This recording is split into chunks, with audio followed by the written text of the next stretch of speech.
The moment Avery Cole realized someone had slipped a tracking device into her briefcase, she knew her audit had crossed a line she couldn't uncross.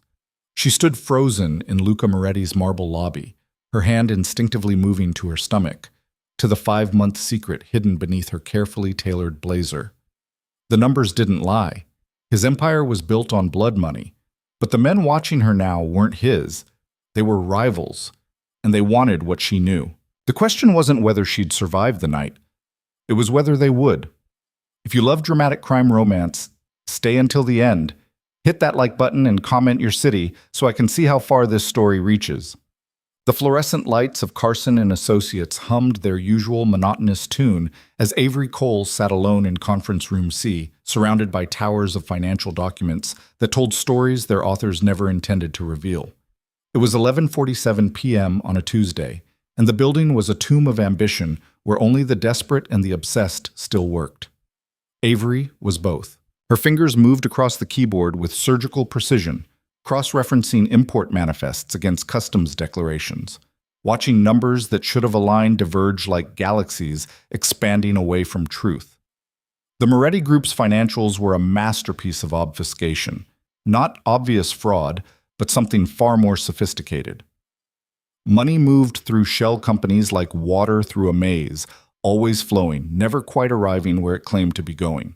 "Beautiful," she murmured, her voice the only sound in the silence. Not a compliment, an acknowledgement. Whoever had constructed this system understood the poetry of deception. Her lower back ached, a constant companion these past weeks. She shifted in the chair, her hand unconsciously moving to her stomach, to the swell she'd been hiding with progressively larger blazers and strategic positioning behind desks. 22 weeks, 5 months. A secret that grew heavier every day in ways that had nothing to do with physical weight. No one at the firm knew. No one in her life knew. That was exactly how it needed to stay. The pregnancy had been unplanned, the father a mistake she'd corrected by removing him from her life entirely. Marcus, ambitious, charming, and catastrophically married, though he'd somehow forgotten to mention that detail for 3 months. When she'd discovered the truth, she'd ended it with the same cold precision she applied to fraudulent balance sheets. No drama, no explanations, just a door closed and locked. She'd considered every option with the same analytical approach she used for everything else. Termination, adoption, single parenthood. Each choice weighed, measured, projected across spreadsheets of her own making. In the end, the decision had been startlingly simple. She wanted this child. She didn't need Marcus, didn't want him. She had a career that paid well, savings that provided security, and a stubborn independence that had carried her through worse. But Carson and Associates was old school in ways that mattered. Partners' meetings still happened at steakhouses where women were noted but not quite included. Maternity leave was offered but subtly penalized. And Avery had just made senior accountant, the youngest in firm history.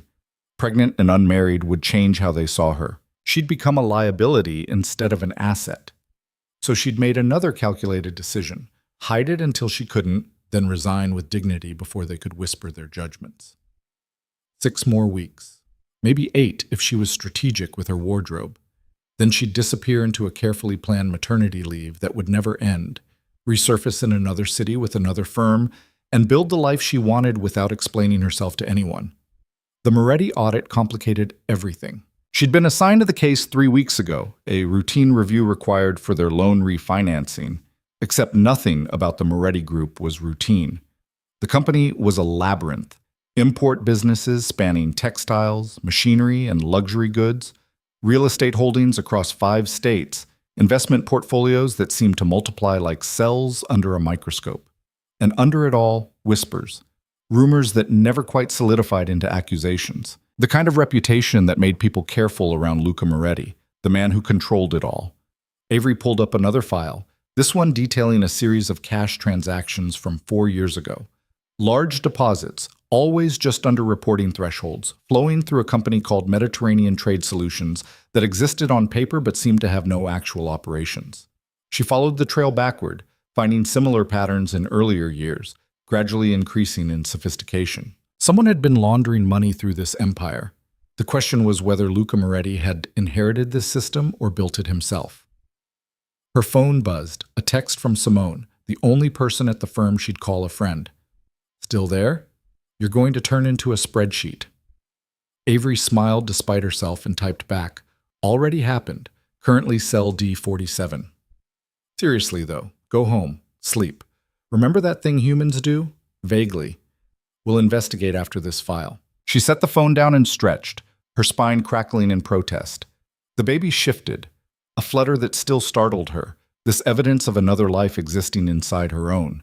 She pressed her hand to her stomach, feeling the movement. Just me and you, she whispered. We're okay. We're going to be okay. It had become her mantra, a promise she made in empty offices and quiet mornings, in moments when the reality of single motherhood crashed against her carefully constructed plans. The conference room door opened without warning. Avery's hands flew to her keyboard, clicking away from the incriminating files to an innocuous summary sheet. Her heart hammered as she looked up, preparing an excuse for the late hours, the obsessive digging, Ms. Cole. The man in the doorway wasn't building security or a concerned partner. Luca Moretti stood there in a charcoal suit that probably cost more than her car, his dark eyes taking in the scattered documents with an expression that revealed nothing. He was younger than she'd expected, maybe late 30s, with the kind of controlled presence that made rooms feel smaller. His face was all angles and shadows, handsome in a way that seemed almost deliberate, like genetics had known exactly what they were doing. Mr. Moretti. Avery stood, grateful that the desk hid her from the waist down.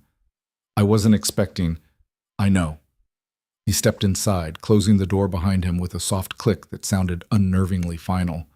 Your firm mentioned you were thorough. I wanted to see for myself. It's nearly midnight. I keep unusual hours. His gaze moved across the documents, the open laptop, the coffee cups that marked the passage of her evening. As apparently do you. There was something unnerving about the way he looked at things. Not quick glances, but sustained observation, as if he could read stories in the arrangement of papers, divine intentions from the angle of her laptop screen. I believe in being comprehensive, Avery said, keeping her voice steady. Your company's structure is complex, diplomatic, accurate. Something that might have been amusement flickered across his face. Most auditors send junior associates to dig through files at midnight. You're senior level. Why are you here? I like to understand what I'm signing off on. And do you? Understand? The question hung between them, weighted with implications. Avery had built her career on reading people through their financial decisions, seeing character in cash flow statements. Standing here with Luca Moretti felt like the inverse, being read by someone who understood that numbers only told half the story.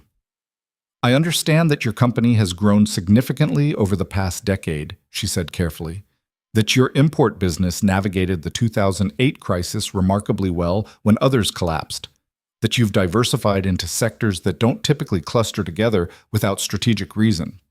And that concerns you. It interests me. There's a difference? Always. He moved closer, stopping at the edge of the conference table. This close, she could smell his cologne, something subtle and expensive that probably had a pretentious name like Midnight in Tuscany or Executive Power.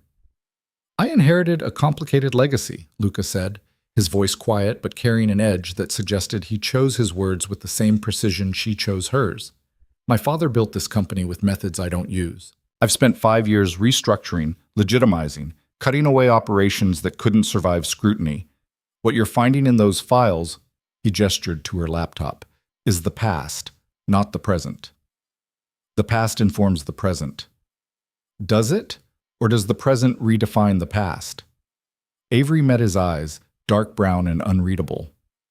In accounting, we don't deal in philosophy. We deal in evidence. Then you'll find evidence of exactly what I said. Transactions that ended, relationships that were terminated, a company being rebuilt from the inside out. And if I find evidence of something else? You won't. The certainty in his voice should have been reassuring. Instead, it set off alarms she'd learned to trust. The instinct that came from years of watching people lie about money, power, and consequences. I'll need access to additional records, Avery said. Mediterranean Trade Solutions, for one. The corporate structure suggests that company was dissolved 3 years ago. I can provide the dissolution documents. I'll need transaction histories, bank statements, communications with principals. Of course. He pulled a business card from his pocket and set it on the table. My personal number, call any time. I want this audit completed properly. I want you to understand exactly what this company is now. Avery picked up the card, heavy stock, embossed lettering. The kind of detail that spoke to someone who understood that everything communicated, even business cards. Why? She asked. Most clients try to limit auditor access, not encourage it. Most clients have something to hide. And you don't?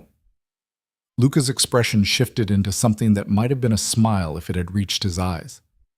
Ms. Cole, we all have things we'd rather keep private. The question is whether those things are relevant to your audit.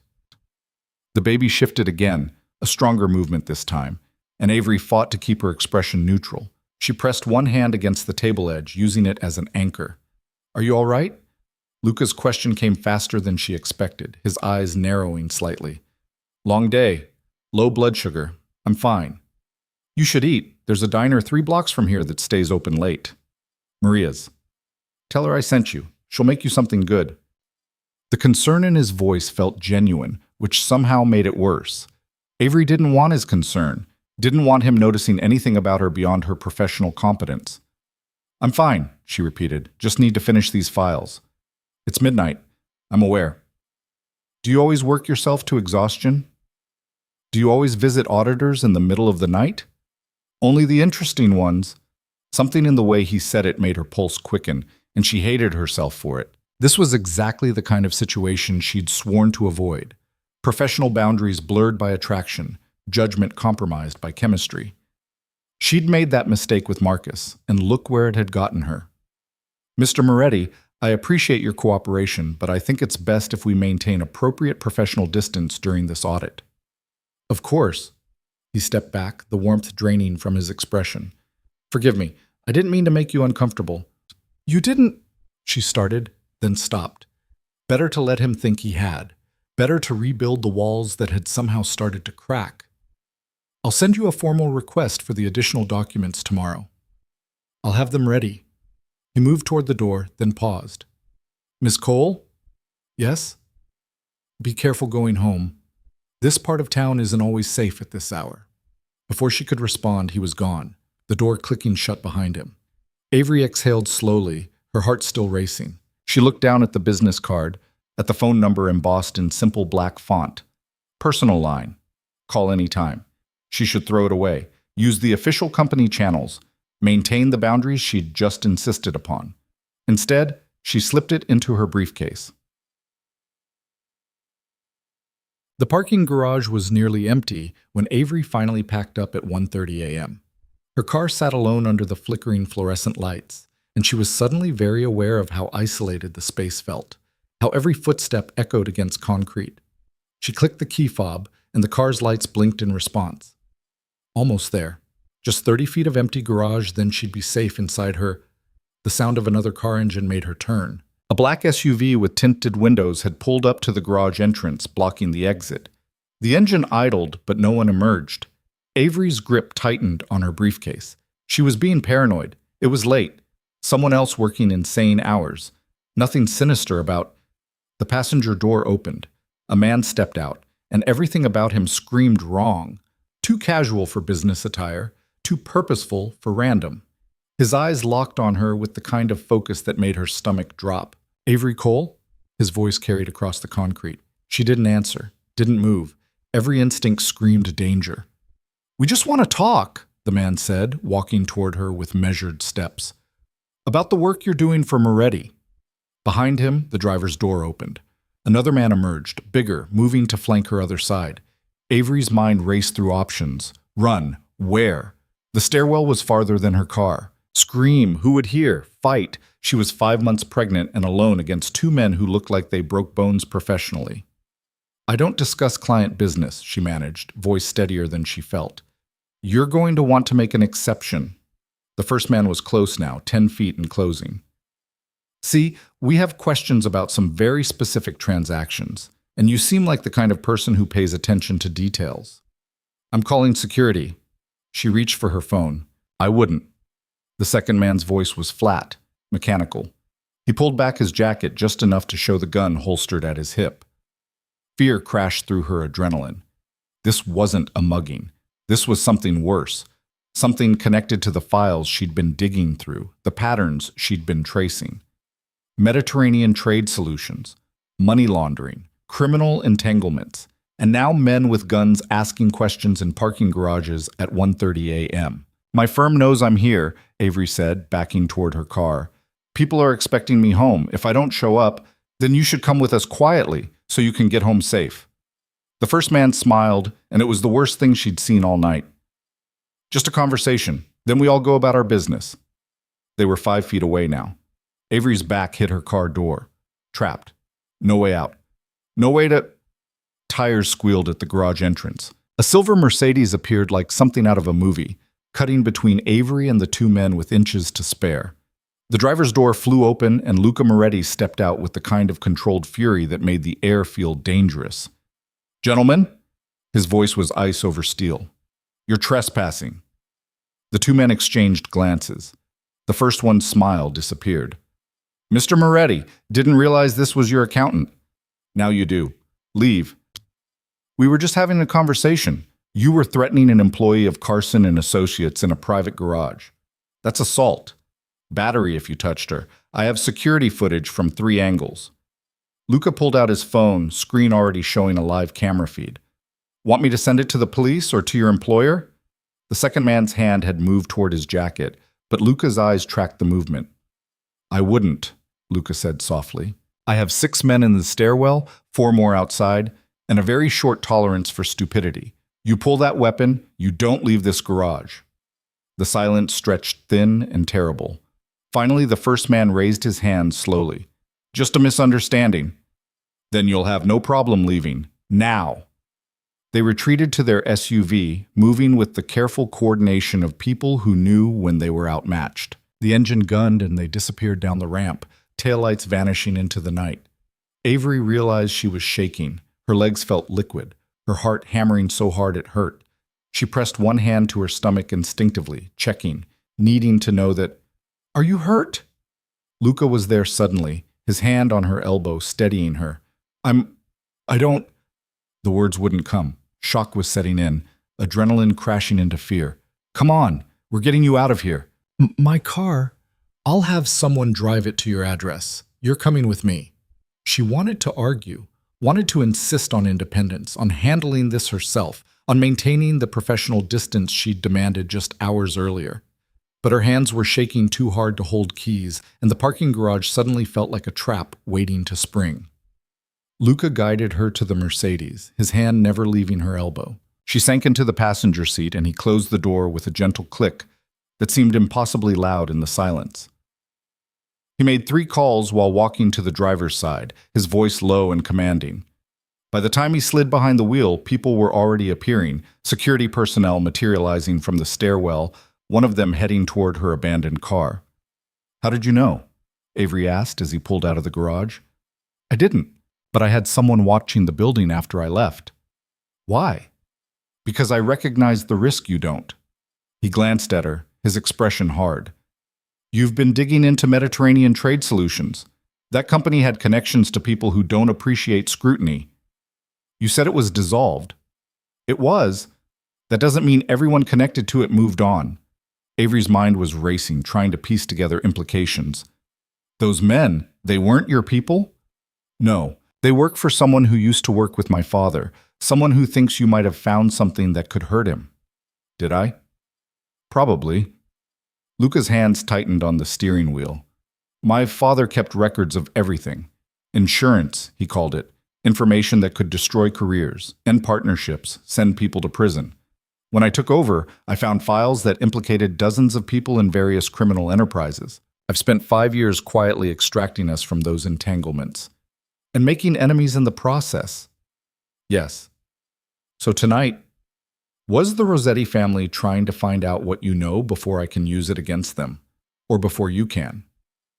The car moved through empty streets, city lights blurring past the windows. Avery tried to process what he was saying, but her thoughts kept fragmenting, returning to the gun at that man's hip, the smile that promised violence. I can't continue this audit, she said finally. If my digging puts me at risk, it's too late for that. They know you've seen the files. Backing away now just makes you a loose end to tie up. Then what am I supposed to do? Luca was quiet for a long moment. When he spoke, his voice carried an edge of something that might have been regret. Let me protect you until this resolves. I don't need protection. I need... She stopped, unsure what she actually needed. Safety, distance. A way to rewind the last 6 hours and choose different files to examine. You need somewhere secure while I handle this. The Rossetti family won't stop because they failed tonight. They'll come back smarter, quieter. So what? I hide? For how long? As long as it takes. Avery looked out the window, watching her city transform into unfamiliar territory. Upscale neighborhoods gave way to gated communities, then to estates hidden behind walls and elaborate landscaping. Where are you taking me? My home. It's secure. They won't reach you there. I can't just move into your house. You can, and you will, unless you have a better solution. She didn't. That was the terrible truth underneath her protests. She had an apartment with standard locks, no security system, and neighbors who wouldn't notice if she disappeared for days. She had no family in the city. Her sister was somewhere in Seattle, estranged over an argument Avery could barely remember the details of anymore. She had Simone, but dragging her friend into this felt unconscionable. And she had a pregnancy she couldn't explain, couldn't reveal, couldn't use as a reason for the desperate vulnerability she felt. This is insane, she whispered. Yes, Luca agreed, but it's also necessary. The Mercedes turned through iron gates that opened automatically, rolling up a curved driveway to a house that looked like it belonged in architectural magazines. Modern lines, walls of glass, subtle lighting that made everything look both dramatic and welcoming. Luca parked in a garage that held 3 other vehicles, all expensive, all pristine. He came around to open her door, and Avery stepped out on legs that still felt unsteady. I need my things, she said. Clothes, toiletries, my laptop. I'll have someone collect them tomorrow. Tonight, you rest. He led her through a mudroom into a kitchen that was all marble and stainless steel, then up a curved staircase to a second-floor hallway lined with doors. This is the guest wing, Luca explained, opening the 3rd door on the right. Private bathroom, walk-in closet. My room is at the other end of the house. You'll have complete privacy. The room was beautiful. Understated luxury with a king bed sitting area and windows that probably offered stunning views in daylight. Right now, they just reflected Avery's pale face, her wide eyes, the exhaustion written in every line of her posture. There's a phone by the bed, Luca continued. Direct line to my cell. Press 1. Anything you need. Anytime you call. You're acting like I'm in witness protection. You are. Informal, but effective. He paused in the doorway, his expression softening slightly. I know this isn't what you wanted, but I'm not going to let them hurt you because you did your job too well. Avery sank onto the edge of the bed, feeling the fight drain out of her. How long have you known they were watching me? 3 days, since you requested the Mediterranean files. And you didn't warn me? I had people shadowing you. I thought that was enough. His jaw tightened. I was wrong. You should have told me. Yes, I should have. He looked at her with something that might have been actual remorse. I underestimated how aggressive they'd be. That's on me, and I'm sorry. The apology hung in the air between them, unexpected and genuine. Avery didn't know what to do with it. Get some rest, Luca said finally. We'll figure everything else out in the morning. He closed the door gently, leaving her alone in the beautiful room that felt like a cage lined with silk. Avery sat there for a long moment, then stood and walked to the bathroom. She turned on the lights, blinking at the brightness, and caught sight of herself in the mirror, pale, frightened, and obviously, unmistakably pregnant. The blazer she'd worn all day had come unbuttoned at some point, probably when Luca had helped her into the car. The blouse beneath had pulled tight across her stomach, revealing the swell she'd spent months hiding. No, she whispered. No, no, no. He'd seen. He had to have seen. You couldn't miss it. Not this close, not in this light. But he hadn't said anything, hadn't asked questions or offered commentary. He'd just brought her here, to safety, and promised protection. Avery pressed both hands to her stomach, feeling the baby shift in response. "We're okay," she whispered, the mantra coming automatically. "We're going to be okay." But for the first time, she wasn't sure she believed it. Outside her window, past the reflected lights of the estate, the city sparkled in the distance. Somewhere out there, men with guns were making plans. Criminal empires were calculating risks and responses. And she was caught in the middle of something that spreadsheets couldn't solve, all because she'd been too good at her job. Avery turned away from the mirror and her reflection's accusing eyes. She needed to sleep. Tomorrow she'd think. Tomorrow she'd plan. Tomorrow she'd figure out how to extract herself from this impossible situation. Tonight, she was just too tired to do anything but surrender to the exhaustion pulling at her bones. She lay down on the bed fully clothed, one hand still resting on her stomach. And despite everything, the fear, the danger, the complete upheaval of her carefully controlled life, sleep claimed her almost immediately. In the morning, everything would change. But tonight, for a few hours, she could pretend the world made sense. Sunlight burned through unfamiliar windows, dragging Avery from sleep with the disorienting weight of not knowing where she was. For 3 seconds, she lay perfectly still, cataloging details. High thread count sheets, the faint scent of lavender. Silence so complete it felt engineered. Then memory crashed back. The parking garage. The men. The gun. Luca Moretti bringing her here. She sat up too quickly, and her stomach lurched in protest. Morning sickness had been mercifully mild until now, but stress had a way of making everything worse. She made it to the bathroom just in time, her body rejecting the terror of the previous night in the most visceral way possible. When the nausea finally subsided, she rinsed her mouth and looked at herself in the mirror. Same haunted eyes, same blonde hair falling out of yesterday's professional twist. Same impossible situation. Her phone buzzed from the nightstand. She'd somehow managed to plug it in before collapsing. Muscle memory overriding panic. 3 missed calls from Simone. 2 texts demanding to know if she was alive, and 1 voicemail from her boss at Carson & Associates. "Avery, it's Richard. Call me when you get this. We need to discuss the Moretti audit. Some concerns have been raised about the scope of your investigation." Concerns. The word landed like lead in her chest. Someone had already gotten to the firm. Someone who wanted her to stop digging, back off, pretend she hadn't seen what was buried in those files. She was about to call Simone when a soft knock interrupted. "Ms. Cole?" A woman's voice, accented and gentle. "I have breakfast if you're awake." Avery opened the door to find a woman in her 50s holding a tray laden with food that looked like it had been photographed for a magazine spread. Eggs, toast, fresh fruit, orange juice, and a crystal glass. "Mr. Moretti thought you might be hungry," the woman said with a warm smile. "I'm Rosa. I manage the house." "Thank you, but I couldn't possibly eat all this." "Try.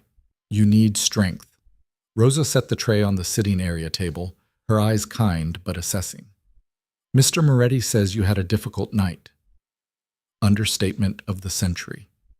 Avery sat down, and Rosa poured coffee from a small carafe, the rich aroma almost enough to make her stomach consider rebellion again. "Actually, do you have tea instead?" The words came out before she could stop them. "Of course. Herbal? Green?" Herbal would be perfect. Rosa's expression shifted microscopically, a flicker of something that might have been understanding, but she simply nodded. "I'll bring it right away." She left, and Avery stared at the breakfast tray, at the care that had gone into presentation, at the quiet assumption that she belonged here. This wasn't how witness protection worked in movies. There should be safe houses and FBI agents, not guest rooms with Egyptian cotton sheets and personal chefs. She picked at the eggs, forcing herself to eat. The baby needed nutrition even if her appetite had vanished.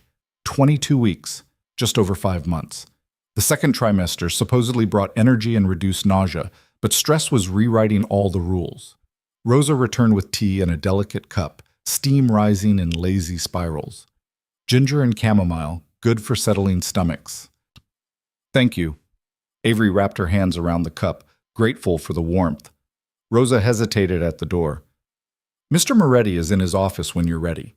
3rd door on the left, downstairs. But take your time. He has calls scheduled all morning." When she was alone again, Avery pulled out her phone and called Simone. "Jesus Christ, Avery, where are you? I drove by your apartment at 7 this morning and you weren't there. Your car wasn't there. You're not answering. I'm okay. Something happened last night. I can't really explain, but I'm safe. Safe where? Avery, you're scaring me. I'm at Luca Moretti's house. Silence. Then, you're where? It's not what you think. There was an incident at the office. Some people connected to his company tried to... She stopped, unsure how to explain without revealing too much. Luca thought it was safer if I stayed here temporarily.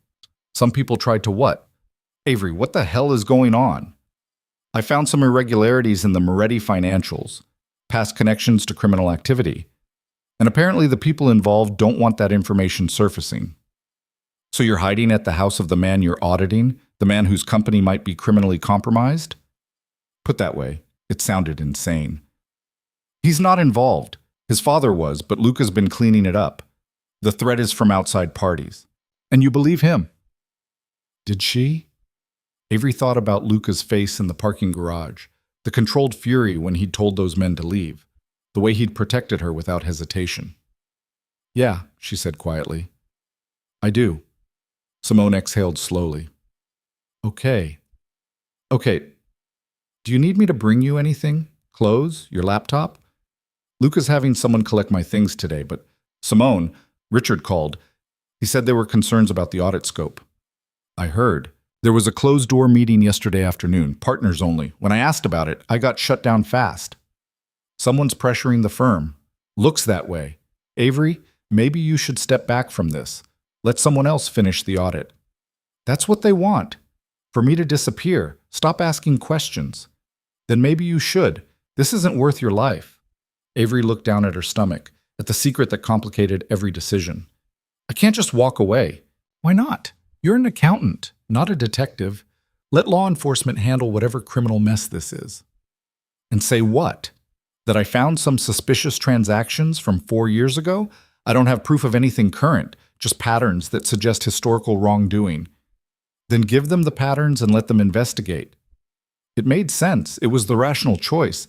But something stubborn in Avery resisted the idea of backing down, of letting these men frighten her into silence. I'll think about it, she said finally. Avery, I have to go. I'll call you later. She hung up before Simone could argue further and sat there holding her phone, staring at Richard's voicemail notification. She should call him back, should explain her absence, address whatever concerns had been raised. But she knew how that conversation would go. Subtle suggestions that she was overstepping, reminders about maintaining client relationships, implications that perhaps this assignment was too challenging for someone at her level. They'd pull her from the audit, assign someone more senior, more malleable, more willing to overlook inconvenient details, and the truth would stay buried. Avery set down the phone and finished her tea, letting the warmth settle her nerves. Then she showered using the expensive products lined up in the bathroom, dressed in yesterday's clothes that felt grimy and wrong, and went looking for Luca Moretti. The house revealed itself in daylight as even more impressive than she'd realized. Floor-to-ceiling windows offered views of manicured gardens and a pool that looked carved from blue glass. Art lined the walls, real pieces, not prints, including what might have been an actual Rothko in the living room. Money lived here, old money rebuilt into something sleeker and more dangerous. She found Luca's office exactly where Rosa had indicated. The door was open and he sat behind a massive desk, phone pressed to his ear, his expression carved from stone. I don't care what Rossetti thinks he's owed, Luca said, his voice cold enough to frost glass. The partnership ended when his people pulled guns on an innocent woman. Tell him if he wants a conversation, it happens through lawyers, not parking garages. He looked up, saw Avery in the doorway, and his expression shifted fractionally. He held up one finger, wait, and returned to the call. No negotiation.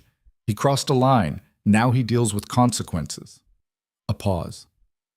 Then let him try. We both know how that ends. He hung up and stood, buttoning his suit jacket. Today's was navy, perfectly tailored, making him look like he belonged in boardrooms deciding the fate of nations. How are you feeling? He asked. Like my life isn't mine anymore. Fair assessment. He gestured to the chair across from his desk. Sit. We need to talk. Avery sat, noticing the files stacked on his desk. Her name was visible on one of them. A dossier he'd compiled. Background information. Research. The kind of thing you did when you needed to understand someone completely. "You've been investigating me," she said. "Yes. The moment you were assigned this audit, I needed to know who I was dealing with." "And what did you find?" "That you're brilliant. Youngest senior accountant in Carson and Associates history. Master's in forensic accounting from Northwestern. Reputation for being thorough to the point of obsessive. No criminal record. No financial irregularities. No obvious leverage points." He paused. "No family in the area. No emergency contacts listed at your firm beyond a friend named Simone Chen." The isolation laid out that way felt stark. "Is there a point to this?" "The point is that you're alone. No one to notice if something happens to you beyond a friend who works 70-hour weeks and might assume you're just busy." Luca's expression hardened. "That makes you vulnerable." "I'm aware." "Are you? Because you spent 5 months hiding a pregnancy at a firm that would penalize you for it, planning to disappear rather than fight for the career you've built." "That's not awareness. That's surrender."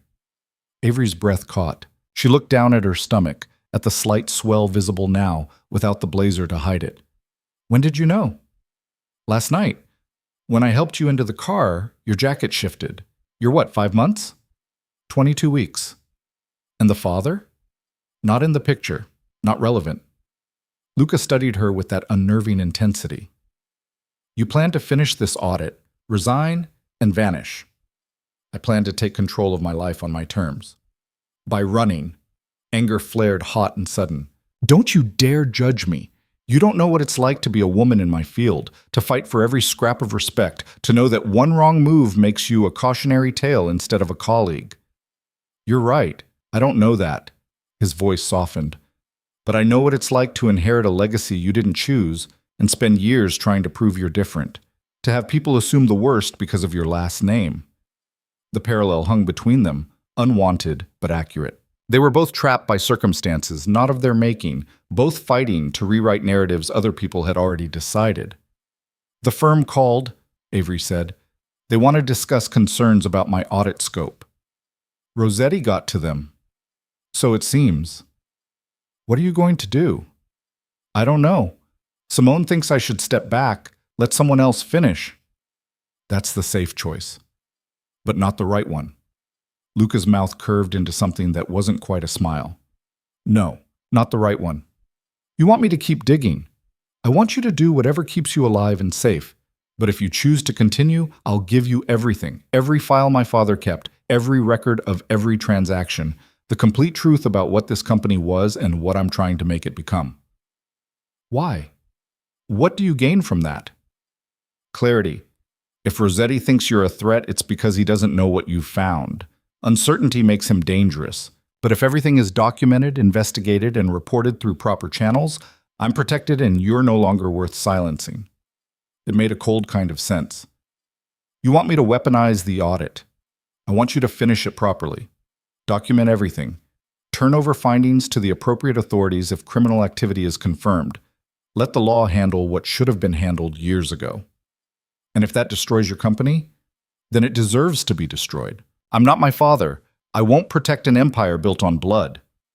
Avery searched his face for deception, for the calculation she'd expect from someone with his background.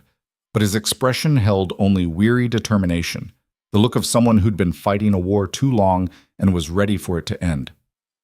"I'll need complete access," she said. "No restrictions. No files held back because they're embarrassing or complicated." "Agreed. And I want protection, not just for me. For my baby." As something shifted in Luca's eyes, a flicker of emotion too quick to name. "You have it, both of you." "I haven't decided if I'm keeping it."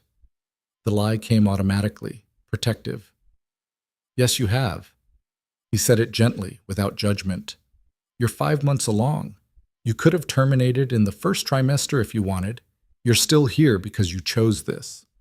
Avery's throat tightened. "Can do this alone," she whispered. "I can do this alone," she whispered.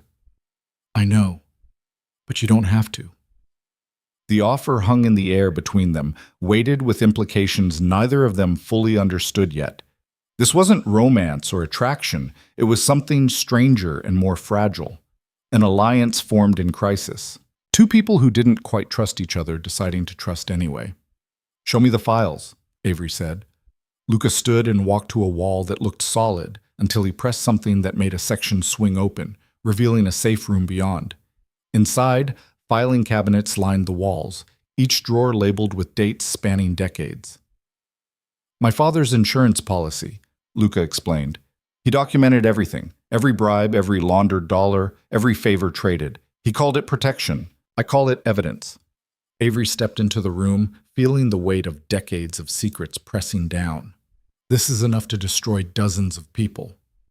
"Yes, which is why I've been careful about how I use it. Releasing everything at once would start a war, but targeted disclosure, properly documented through official channels, creates accountability without chaos." "Exactly." She ran her fingers along the cabinet labels, stopping at one marked Mediterranean Trade Solutions. Can I take these with me?" "They don't leave this room, but you can work here. I'll have Rosa bring whatever you need. Laptop, coffee, food." "Tea," Avery corrected automatically. "Coffee makes me nauseous now." Luca's expression softened almost imperceptibly. "Tea, then." He left her there, surrounded by evidence of crimes she was only beginning to understand. Avery pulled open the first drawer and started reading, losing herself in the familiar rhythm of forensic analysis. Numbers didn't lie. They couldn't dissemble or deflect. They simply were, and if you knew how to read them, they told stories their creators never intended. Hours dissolved. Rosa brought tea and sandwiches Avery ate without tasting. The baby kicked occasionally, small flutters that reminded her she wasn't alone in this quiet room full of other people's sins. She was deep in a ledger from 2015 when Luca appeared in the doorway. "It's almost 7, he said. Avery looked up, startled. "What?" "You've been in here for 9 hours. She glanced at her laptop clock. He was right. The afternoon had vanished into transaction records and shell company structures. "I didn't realize." "Find anything useful?" "Everything's useful. Your father was meticulous, almost compulsive about documentation." She gestured to the papers spread across the small table she'd claimed. Mediterranean Trade Solutions was a front for laundering money from 6 different criminal organizations. The Rossetti family was one of them, but there were others. Construction companies in New Jersey, import businesses in Miami, even a restaurant chain in Chicago. All connected to my father. As the middleman, he provided the infrastructure to clean their money, took a percentage, and kept records that could burn them all if needed. And now those records are yours. Now those records are evidence. Avery stood, stretching muscles that had stiffened from hours of sitting. "But Luca, if I turn this over to law enforcement, it won't just implicate the Rossetti family. It'll trigger investigations across multiple states, federal charges, RICO cases that could take years to prosecute." "Good. You say that like it won't touch you. You inherited this company. You're legally responsible for its operations." "I have my own documentation, 5 years of records showing systematic divestment from illegal operations. Contracts terminated. Relationships ended. A complete restructuring toward legitimate business." He leaned against the doorframe, exhaustion showing through his controlled exterior. "I've been building my defense since the day I took over." "You were planning this all along. The audit, the exposure, everything." "I was planning survival. Your audit just accelerated the timeline." Avery sank back into the chair, the full scope finally crystallizing. "You wanted someone to find this. That's why you gave me unrestricted access. You needed an outside investigator to discover what you couldn't report yourself without looking complicit." "Yes." "And if the Rossetti family hadn't threatened me, if everything had gone smoothly, I would have guided you toward the right files and let you reach the same conclusions." Luca's expression was unreadable. "But they did threaten you, which means they're more desperate than I anticipated." "Why? What are they afraid I'll find?" "Something current, something that can't be explained away as historical wrongdoing." He straightened, tension visible in his shoulders. "Which means someone in my organization is still working with them, someone I haven't identified yet." The implication sent ice through Avery's veins. "You think there's a mole?" I think my father built relationships that didn't die with him. Someone's been feeding information to Rossetti. That's how they knew you were digging into Mediterranean trade solutions. How they knew where to find you. Then I'm not safe here either. You're safer here than anywhere else. This house has security most government buildings would envy. But you're right that we need to move faster than I planned. Move faster how? I have a meeting tomorrow with federal prosecutors. Off the record, preliminary. I'm going to offer them everything. Full cooperation, complete access to my father's files, testimony against everyone involved. In exchange for immunity.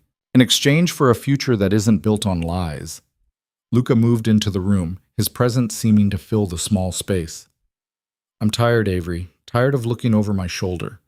Tired of wondering which employee is betraying me. Tired of being my father's son instead of my own man. The raw honesty in his voice caught her off guard. This wasn't the controlled businessman or the dangerous protector. This was someone as trapped as she was, fighting for freedom from legacies neither of them had chosen. What do you need from me? She asked. Your audit. Completed, documented, professional. Something prosecutors can use to corroborate my father's records. Independent verification from a respected forensic accountant. I'm not respected. I'm junior level, unmarried, and pregnant. Defense attorneys will tear me apart on the stand. Then let them try. You're also brilliant, thorough, and impossible to intimidate. You think they haven't seen those qualities in 5 minutes of conversation? Despite everything, warmth bloomed in her chest at the certainty in his voice. When was the last time someone had believed in her competence without qualification or caveat? My firm will fire me, she said. Probably, but you'll have bigger offers by the end of the week. Every agency and corporation that deals with financial crime will want the accountant who helped bring down a multi-state money laundering operation. And if I want to disappear instead, raise my baby in peace somewhere far from courtrooms and criminal investigations? Luca's expression softened. Then I'll help you do that too. Whatever you choose, Avery, I'll support it. But don't choose out of fear. Choose because it's what you actually want. The baby kicked hard, as if offering an opinion. Avery pressed her hand to her stomach, feeling the movement, the insistent reminder that her choices affected more than just herself now. I need time to think, she said. Take all the time you need, but think upstairs away from these files. You've been breathing dust and old crimes for 9 hours. Come have dinner with me. That's not necessary. It's entirely necessary. You're pregnant and haven't eaten a proper meal all day. Rosa made something that smells incredible, and you're going to sit down and consume it like a civilized person instead of working yourself into exhaustion. The command in his voice should have annoyed her. Instead, it felt almost comforting. Someone else making decisions, carrying weight, insisting she take care of herself.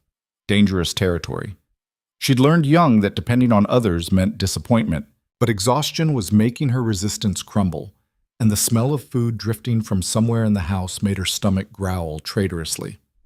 Fine, she conceded, but after dinner, I'm going back to work. We'll see. They ate in a dining room that could have seated 20, but felt intimate with just the two of them at one end of a polished table. Rosa had made chicken marsala with roasted vegetables and pasta that melted on the tongue. Avery ate with an appetite that surprised her, the baby apparently approving of Italian cuisine. Tell me about her, Luca said halfway through the meal. Who? Your sister, the one you're estranged from. Avery set down her fork. How did you, write? The background investigation. Her name is Harper, 3 years younger, lives in Seattle, works as a graphic designer. He paused. You haven't spoken in 2 years. 2.5. Want to tell me why? Not particularly. Humor me anyway. Avery picked up her wine glass, then remembered she couldn't drink and set it down again with more force than necessary. Harper thought I was too focused on my career. I thought she was wasting her potential working freelance jobs that barely paid rent. We argued about priorities and choices and whether success meant selling out or growing up. Eventually we stopped arguing and started just not talking. And now? Now I'm pregnant and alone and she doesn't know, and I wouldn't know how to tell her if I wanted to. The words came out bitter. She'd probably say I told you so, that I was so busy building my perfect career, I forgot to build a life. Would she be right? Avery looked at him sharply, but his expression held only curiosity, not judgment. Maybe, she admitted. I spent 10 years proving I was good enough, smart enough, professional enough to matter. And somewhere in there, I forgot that mattering to strangers at firms and boardrooms isn't the same as mattering to people who actually know you. It's not too late to change that, isn't it? I'm 5 months pregnant with a baby I'll be raising alone while testifying against crime families and probably losing my job. Not exactly the time to reconnect with estranged family. Or exactly the time. When everything else is chaos, family matters more, says the man whose father built a criminal empire. Luca's smile was sharp and sad. My father taught me exactly how important family is, and how badly you can damage it by choosing power over people. He stood, collecting plates despite Rosa's protest from the kitchen, which is why I'm not making his mistakes. Later, against her own plans, Avery found herself in the living room instead of back in the file room. Luca had somehow convinced her that rest was more productive than exhaustion, and her body had betrayed her by agreeing. She sat on a sofa that probably cost more than her car, feet tucked under her, while Luca worked at a laptop across the room. The silence felt companionable rather than awkward. Two people existing in the same space without needing to fill it with conversation. Can I ask you something? Avery said eventually. Of course. Why didn't you just destroy your father's files, burn them, erase them, make them disappear? Why keep evidence that could destroy you? Luca looked up from his laptop, considering the question. Because destroying them would mean nothing changed. The crimes would still have happened. The victims would still have been hurt. The systems that enabled it all would still be in place. He paused. My father kept those files as insurance. I kept them as accountability. The only way I could live with inheriting his empire was by promising myself I'd use it to make things right, even if it cost you everything. Especially then. Otherwise, what's the point? Avery understood that logic more than she wanted to admit. It was the same calculation she'd made about the pregnancy, the willingness to sacrifice comfort and security for something that mattered more. I'll finish the audit, she said quietly. I'll document everything I find, testify if needed, help the prosecutors build their case. You're sure? No, but I'm doing it anyway. Lucas smiled, genuine warmth breaking through his usual control. Thank you. Don't thank me yet. I might ruin both our lives. Or save them. We'll find out together. The baby kicked again, stronger this time, and Avery winced. Luca noticed immediately. Are you all right? Fine, just active tonight. She rubbed her stomach absently. Doctor says movement is good, means everything's developing normally. When's your next appointment? Thursday, though I'm not sure how I'm supposed to get there from witness protection. I'll drive you, or arrange a car with security if you prefer privacy. The casual assumption that he'd be involved, that her medical appointments were now part of his concern, should have bothered her. Instead, it felt like relief. The weight of solitary responsibility lifting just slightly. You don't have to do this, she said. Any of this. You could have just provided the files and let me handle everything else on my own. I could have, but I'm not going to. Luca closed his laptop and stood, walking to stand by the windows overlooking the darkened gardens. My father spent his life hurting people for profit. I'm not going to add a pregnant woman and her child to that list just because it's convenient. I'm not your responsibility. No, but you're under my protection, which makes you my priority. He turned to face her. And for what it's worth, I think you're remarkable. The situation you're in would break most people. You're just getting angry and working harder. Is that a compliment or an observation? Both. Avery stood, suddenly needing distance from the intensity of his attention. I should get some rest. Long day tomorrow if I'm finishing this audit. Avery? She stopped at the doorway. Whatever happens, Luca said quietly, you and the baby are safe here. That's not negotiable. Even if you decide to walk away from all of this, even if you testify against me instead of with me, you're protected. That's my word. The promise hung in the air, absolute and unexpected. Avery nodded, not trusting her voice, and left before the emotions building in her chest could spill over into something embarrassing like tears. In the guest room, she changed into borrowed pajamas Rosa had left. Silk, expensive, too beautiful for sleep, and lay in the dark trying to make sense of the past 48 hours. Her life had exploded, professional security shattered, physical safety compromised. The careful plan she'd made for solitary motherhood complicated by a man who insisted on caring whether she lived or died. She should be terrified, should be planning escape routes and exit strategies. Instead, she felt something she hadn't experienced in years, the dangerous, fragile possibility of not being alone. Her phone buzzed, a text from Simone. "Still alive?" Avery smiled despite herself and typed back, "Still alive, I'll call tomorrow. Promise." "You better. I'm this close to showing up wherever you are. Don't. It's complicated. Everything with you is complicated. Try easy sometime." Working on it. She set the phone aside and closed her eyes, one hand resting on her stomach, where the baby had finally settled into quiet. Tomorrow she'd dive back into files and evidence. Tomorrow she'd make decisions about prosecutors and testimony. Tomorrow she'd figure out how to navigate this impossible situation. Tonight, she just needed to sleep. And for the first time in months, surrounded by security she didn't have to provide for herself, Avery Cole let herself rest. The contraction started at 3:47 a.m. on a Tuesday that had begun like any other. Avery had been at Luca's estate for 11 days, spending her waking hours buried in financial records that revealed a criminal ecosystem far more complex than she'd initially understood. The nausea had finally subsided, replaced by the constant backache and swollen ankles that made working in the file room uncomfortable but manageable, until her body decided that manageable was over. The first pain woke her from restless sleep, a tightening across her abdomen that felt wrong in a way she couldn't immediately articulate. She lay still, waiting for it to pass, telling herself it was nothing. Braxton Hicks contractions, maybe. The practice runs her pregnancy app had warned about. Then another came, sharper, and she checked the time, 5 minutes since the last one. "No," she whispered to the dark room. "Not yet. It's too early. 24 weeks and 3 days. Not viable. Not safe. The baby needed more time, weeks more, months more. This couldn't be happening." Another contraction, and this time it stole her breath. She reached for her phone with shaking hands and pressed the number Luca had programmed in. Direct line. One button. Anytime. He answered on the first ring, voice immediately alert despite the hour. "What's wrong?" "I think..." The contraction peaked, and she couldn't finish the sentence. "I'm coming." 30 seconds later, he was at her door, still buttoning a shirt thrown on over pajama pants. His eyes swept over her, cataloging details with the same intensity he brought to everything. "How far apart?" he asked, already pulling out his phone.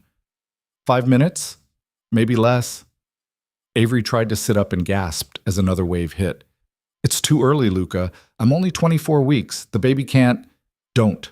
His voice was firm, anchoring. "Don't go there yet. We're getting you to a hospital, and they're going to figure this out." He was already dialing, phone pressed to his ear. "I need an ambulance at my address. 24-week pregnancy, preterm labor, contractions 5 minutes apart." A pause. "Yes, I understand. We'll be ready." He hung up and moved to her side, his hand finding hers. "Ambulance is 7 minutes out. Can you stand?" "I think so." He helped her up, supporting her weight as another contraction made her double over. His arms stayed firm around her waist, steady and unshakable. "I've got you," he said quietly. "Breathe through it, in and out." Avery focused on his voice, on the rhythm he was setting, on anything except the terror clawing at her chest. This couldn't be happening. She'd been so careful. Rest when Rosa insisted. No stress beyond the unavoidable. Everything by the book. But bodies didn't always follow books. Rosa appeared in the hallway, face creased with concern, already holding a bag Avery didn't remember packing. "Hospital bag," Rosa explained, her accent thicker in her worry. "I made one after you arrived, just in case." "Thank you," Avery managed between contractions. The ambulance arrived with efficiency that suggested Luca had more pull with emergency services than normal citizens. The paramedics were professional, gentle, asking questions Avery answered on autopilot while they loaded her onto a gurney. 24 weeks. First pregnancy. No complications until now. No bleeding. Just pain and contractions that shouldn't be happening yet. Luca climbed into the ambulance without asking permission, his hand never leaving hers.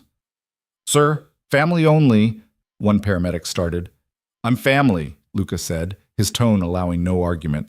The drive to the hospital blurred into a sequence of bright lights and medical jargon Avery only half understood. They were asking about her stress levels, her activity, whether she'd experienced any trauma. She wanted to laugh at that last question. Trauma, like being threatened in a parking garage, discovering her client's father ran a money laundering empire, and hiding in protective custody didn't count as traumatic. Instead, she said, "I've been resting. No physical trauma, just normal work stress." The paramedic made a note that Avery suspected translated to, "Patient is lying about stress levels." At the hospital, they whisked her into labor and delivery with an urgency that made her heart hammer. A nurse with kind eyes and efficient hands got her into a gown while firing questions. Another hooked her up to monitors that showed the baby's heartbeat, fast but steady, a sound that made Avery's throat tight with fear and love. "Contractions are regular," the nurse said, studying the monitor readout. 4 minutes apart now. Dr. Martinez is on her way." "What does that mean?" Avery asked. "Can they stop it?" "That's what we're going to try. The doctor will assess and decide on the best course of treatment." Luca stood by the window, giving the medical staff room to work, but close enough that Avery could see him. His face was carefully neutral, but she'd spent enough time reading people to recognize controlled fear when she saw it. Dr. Martinez arrived 15 minutes later, a woman in her 50s with silver-streaked hair and the calm competence of someone who'd seen every pregnancy complication imaginable. She examined Avery with gentle efficiency, asked the same questions the paramedics had, and studied the monitor readings with an expression that revealed nothing. "All right," she said finally, pulling off her gloves. "Here's what's happening. You're in preterm labor, but your cervix hasn't dilated yet, which is good news. We're going to give you medication to try to stop the contractions and steroids to help the baby's lungs develop faster in case we can't stop them." "In case?" Avery's voice cracked. "What happens if you can't?" "Then we manage the delivery and give your baby the best possible care. But we're not there yet. First, we try to buy you more time." Dr. Martinez's expression softened. 24 weeks is tough, but not impossible. Every day we can keep this baby inside you improves their chances significantly." "What caused this?" Luca asked from his position by the window. Dr. Martinez glanced at him, then at Avery with a raised eyebrow. Avery started, then stopped, unsure how to explain. Not the father, not family, but somehow the person she trusted most right now. "I'm involved," Luca said simply. The doctor nodded, apparently satisfied with that vague explanation. Preterm labor can have many causes. Stress is a factor, but so are infections, placental issues, uterine abnormalities. Sometimes there's no clear cause at all. We'll run tests, but right now the priority is stopping these contractions. A nurse came in with an IV setup, and Avery watched as they inserted the line and began administering medication. The contractions continued for another 20 minutes, each one making her grip the bed rails and breathe through clenched teeth. Then gradually, they began to space out. 5 minutes, 7, 10. "That's what we want to see," Dr. Martinez said, satisfaction in her voice. "The medication's working. We're going to keep you here for observation, probably 48 hours minimum. Bed rest, monitoring, and if everything stays stable, we'll send you home with strict instructions." "Strict how?" Avery asked. "No work, no stress, lying down or reclining as much as possible.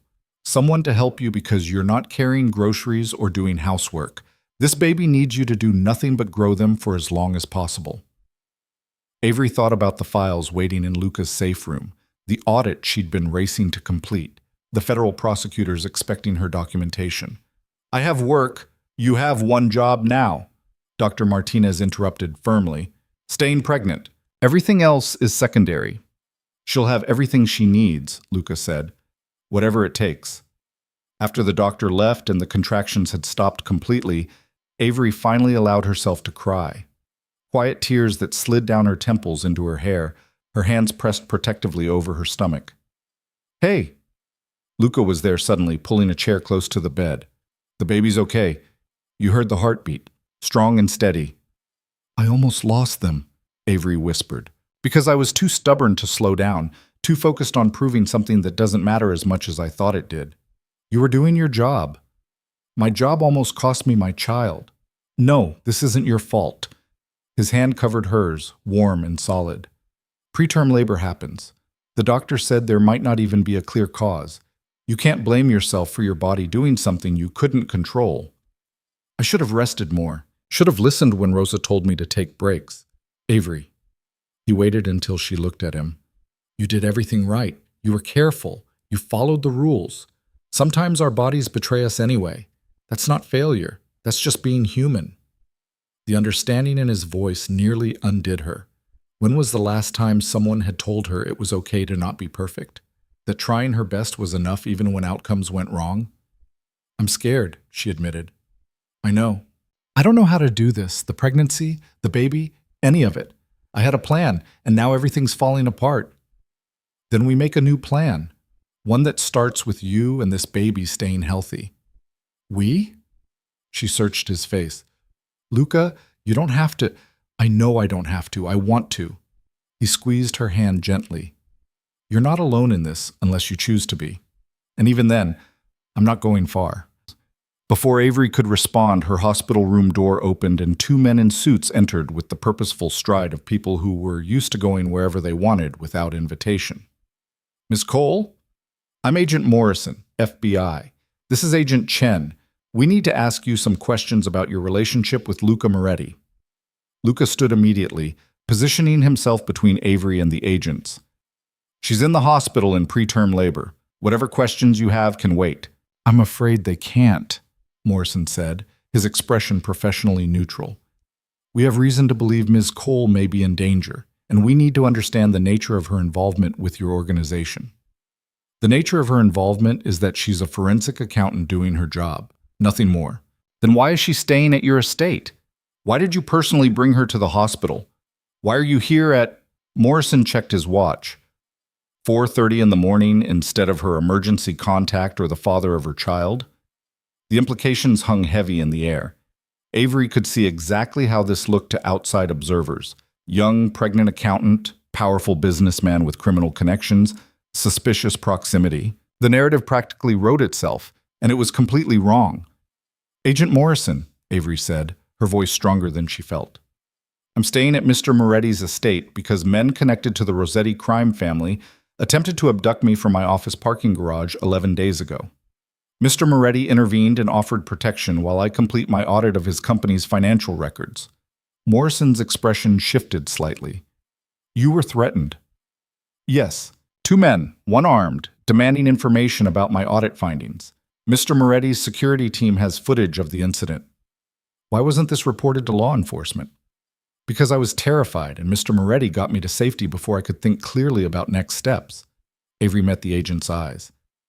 And because I wasn't sure who to trust. If the Rossetti family knew about my audit, it meant someone was leaking information.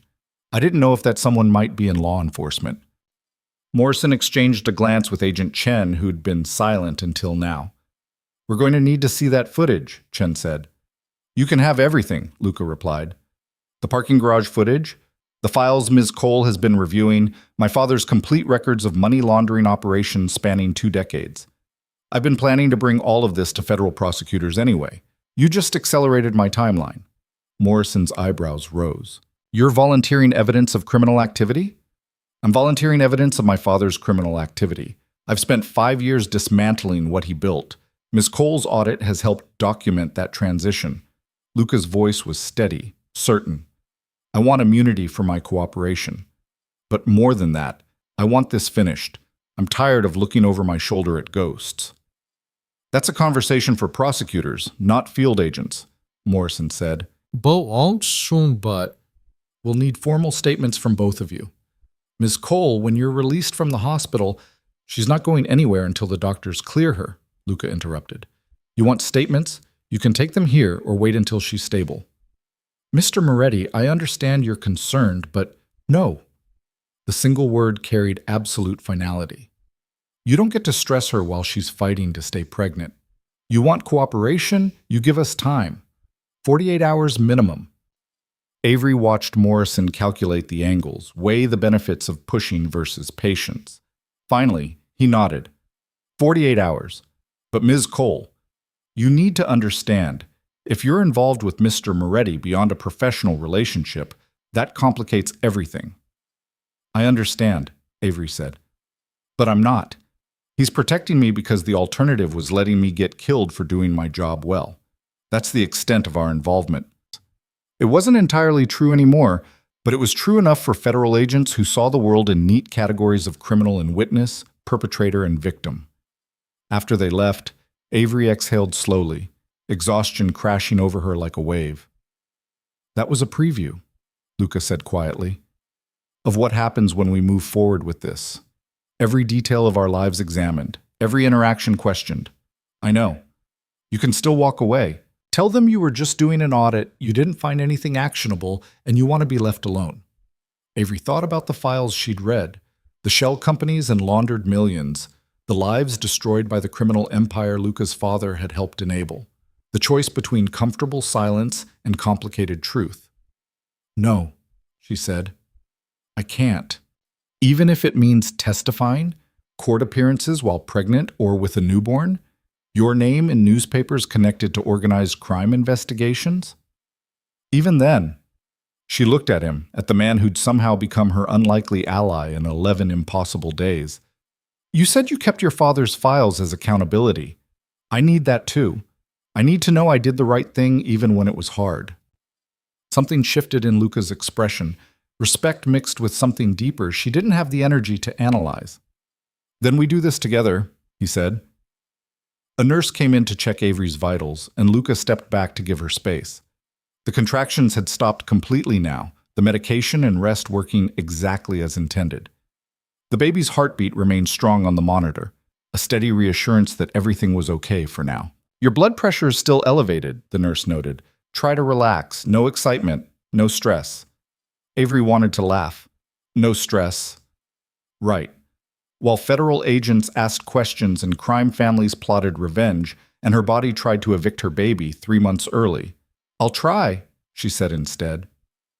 When the nurse left, Luca returned to the chair beside her bed. He looked exhausted, dark circles under his eyes, the careful control he usually maintained fraying at the edges. You should go home, Avery said. Get some actual sleep. I'm fine here. Luca, I'm not leaving. His tone allowed no argument. Not until the doctors say you're stable and out of danger. This could take days. Then I'll be here for days. Avery studied his face, trying to understand the loyalty that kept him in an uncomfortable hospital chair when he could be anywhere else. Why do you care this much? He was quiet for a long moment, and she thought he might not answer. Then, because someone should. Because you're facing all of this alone, and that's not right. Because... He stopped, something vulnerable flickering across his features. Because I know what it's like to be trapped by circumstances you didn't choose, and I don't want that for you or your baby. I chose to keep the pregnancy. But you didn't choose to be threatened, didn't choose to go into preterm labor, didn't choose to have your life turned upside down by my father's crimes. He leaned forward, elbows on his knees. I can't fix everything, Avery, but I can be here. I can make sure you're not facing this alone. The words settled into her chest, warm and uncomfortable. She'd built her entire adult life on self-sufficiency, on not needing anyone. And here was someone insisting on mattering, on being present, on caring whether she survived or broke, under the weight of everything happening. Thank you, she whispered. He nodded, then settled back in the chair, closing his eyes. Within minutes, his breathing had evened into sleep, the light doze of someone accustomed to staying alert even while resting. Avery watched him, this man who'd become something she couldn't quite define. Not a friend, not a romantic interest, something in between. An anchor in the storm. A partner in an alliance neither had planned. Her phone buzzed, a text from Simone. Heard you're in the hospital, coming. Avery typed back quickly. How did you know? Rosa called me, said you needed friends. I'll be there in 20. Despite everything, warmth bloomed in Avery's chest. Rosa had called Simone, had recognized that Luca's presence, however genuine, wasn't the same as having someone who knew her history, her fears, her complicated relationship with vulnerability. Simone arrived exactly 20 minutes later, bursting through the door with the force of someone who'd been holding back worry for 11 days and was done pretending she wasn't terrified. Jesus, Avery. She pulled up short at the sight of Luca asleep in the chair. Is that Luca Moretti? Yes. He's been here all night? Since the contractions started. Simone's expression cycled through confusion, concern, and calculation. Okay, we're going to unpack all of that later. Right now, how are you? How's the baby? Stable. They stopped the contractions with medication. I'm on bed rest for the foreseeable future. And the audit? On hold indefinitely. Good. Simone sat on the edge of the bed, taking Avery's hand. Screw the audit. Screw the firm. You focus on staying pregnant. The FBI was here, Avery said quietly. Asking questions about my relationship with Luca. What kind of questions? The kind that assume I'm involved with him in ways beyond professional. Are you? Avery glanced at Luca, still sleeping, his face younger in repose. I don't know what we are. He's protecting me, helping me. And I trust him in a way that doesn't make sense given how recently we met. Trust or something else? Don't. Avery's voice was sharp. I'm pregnant and in the hospital fighting preterm labor. I don't have the energy for complicated feelings about complicated men. Fair enough. Simone squeezed her hand. But Avery? When you do have energy, you might want to examine those feelings. Because that man hasn't taken his eyes off you since I walked in, even while pretending to sleep. Avery looked, and sure enough, Luca's eyes were barely open, watchful and aware despite the appearance of rest. How long have you been awake? She asked. Long enough. He sat up, stretching carefully. I'll give you 2 privacy. You don't have to... Yes, I do. You need time with your friend. He stood, nodded politely to Simone. I'll be in the waiting room if you need anything. After he left, Simone let out a low whistle. Okay. I take back every skeptical thing I thought about this situation.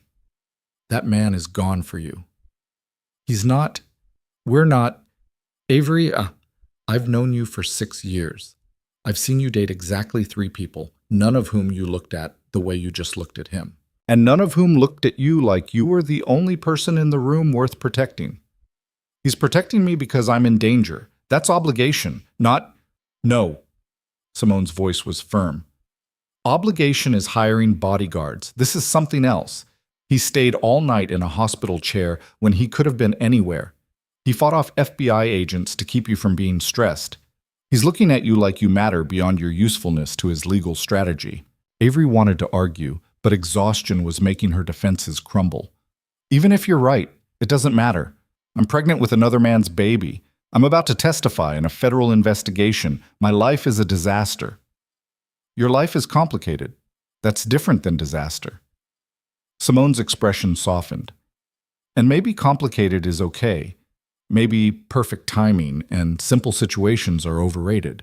You sound like a greeting card. I sound like someone who wants her best friend to be happy. And if this Moretti guy makes you happy, he doesn't make me anything. He just... Avery struggled for words. He makes me feel less alone, and that scares me more than the men with guns. Why? Because alone is safe. Alone means I can't be disappointed when people leave. Simone was quiet for a moment. Then, is that why you stopped talking to Harper? Because she left for Seattle and you decided it was easier to cut her off than risk being hurt?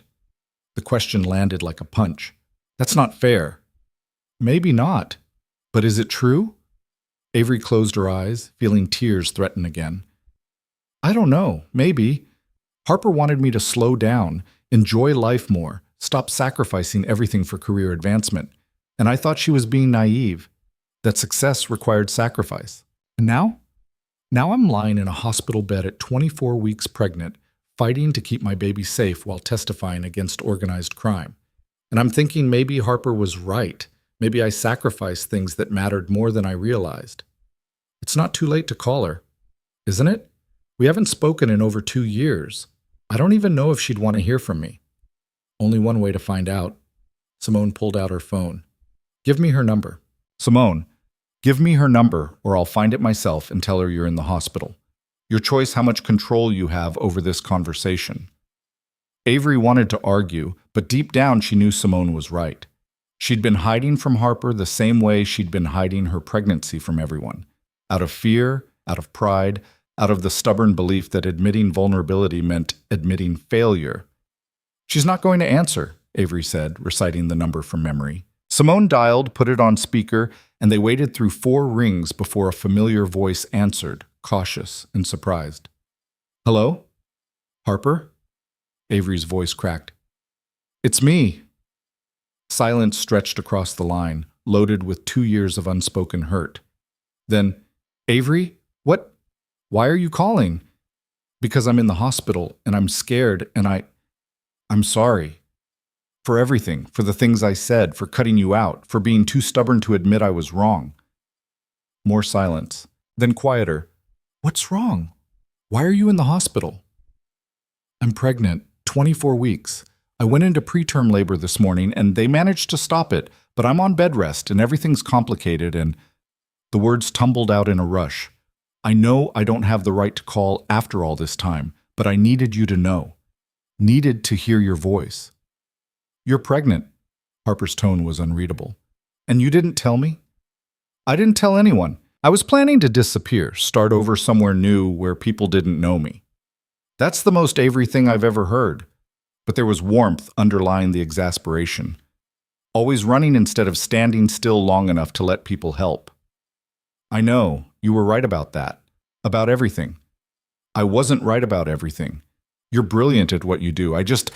I wanted you to have more than work. To let yourself be happy." "I'm trying. It's harder than I thought." Harper laughed, and the sound was so familiar, it hurt. "Everything's harder than you think until you actually do it. That's life, Av. Messy and hard and worth it anyway." They talked for 20 minutes, words spilling out like water from a broken dam. Avery told her about the audit, the threats, Luca's protection. Harper told her about her life in Seattle, the design studio she'd opened, the boyfriend she was living with who made terrible coffee but excellent conversation. When they finally hung up with promises to talk again soon, Avery felt lighter than she had in years. "See," Simone said smugly, "not too late. Don't gloat." "I'm absolutely gloating. I'm a glorious, I told you so gloating machine." Despite everything, Avery laughed. And for the first time since the contractions had started, she let herself believe that maybe things would be okay. Not perfect, not simple, but survivable. With people who cared standing beside her. Luca returned an hour later after Simone had left with promises to visit again tomorrow. He looked different somehow. More settled, like the brief rest had restored some of the control he'd been missing. "Harper?" he asked, having clearly heard at least part of the conversation from the hallway. "My sister. We reconciled. Sort of." "Good. You need people." He sat back in his chair, resuming his vigil. "The FBI wants to schedule formal interviews. I told them we'd let them know when you're cleared by doctors." "And the prosecutors?" "Meetings on hold until you're stable. They understand the circumstances." Avery nodded, letting her eyes drift closed. The medication was making her drowsy, and exhaustion was pulling at her like gravity. "Luca?" she murmured. "Yeah?" "Thank you for being here. For everything." "You don't need to thank me." "I do, though, because you didn't have to do any of this, and you did anyway." She felt his hand cover hers, warm and solid, and let herself drift into sleep with that contact anchoring her to consciousness even as she slipped away from it. When she woke hours later to the sound of monitors and hushed voices, Luca was still there, still keeping watch, still choosing to stay when he could have left a dozen times. And Avery realized that Simone had been right. This was something more than obligation or strategy or protective instinct. This was someone who'd chosen to care, to invest, to stand beside her even when the storms kept coming. It terrified her, but it also felt like the first honest thing in her life in longer than she wanted to admit. 3 days in the hospital stretched into 5, then 7. The contractions stayed away, held at bay by medication and strict bed rest. But Dr. Martinez refused to release Avery until she was certain the immediate crisis had passed. Every morning brought the same routine: vital checks, ultrasounds, cautious optimism tempered by medical pragmatism. Luca stayed. Not constantly, but enough that the nurses started greeting him by name, that he had a preferred chair, that someone had brought him changes of clothes that appeared in the small closet like evidence of roots taking hold. On the 8th day, Agent Morrison returned with a woman Avery didn't recognize. Sharp suit, sharper eyes, the kind of presence that announced authority without needing introduction. Ms. Cole, I'm Assistant U.S. Attorney Sarah Chen. I understand you've been through a difficult time, but we need to move forward with formal proceedings. Lucas stood from his usual chair, positioning himself protectively.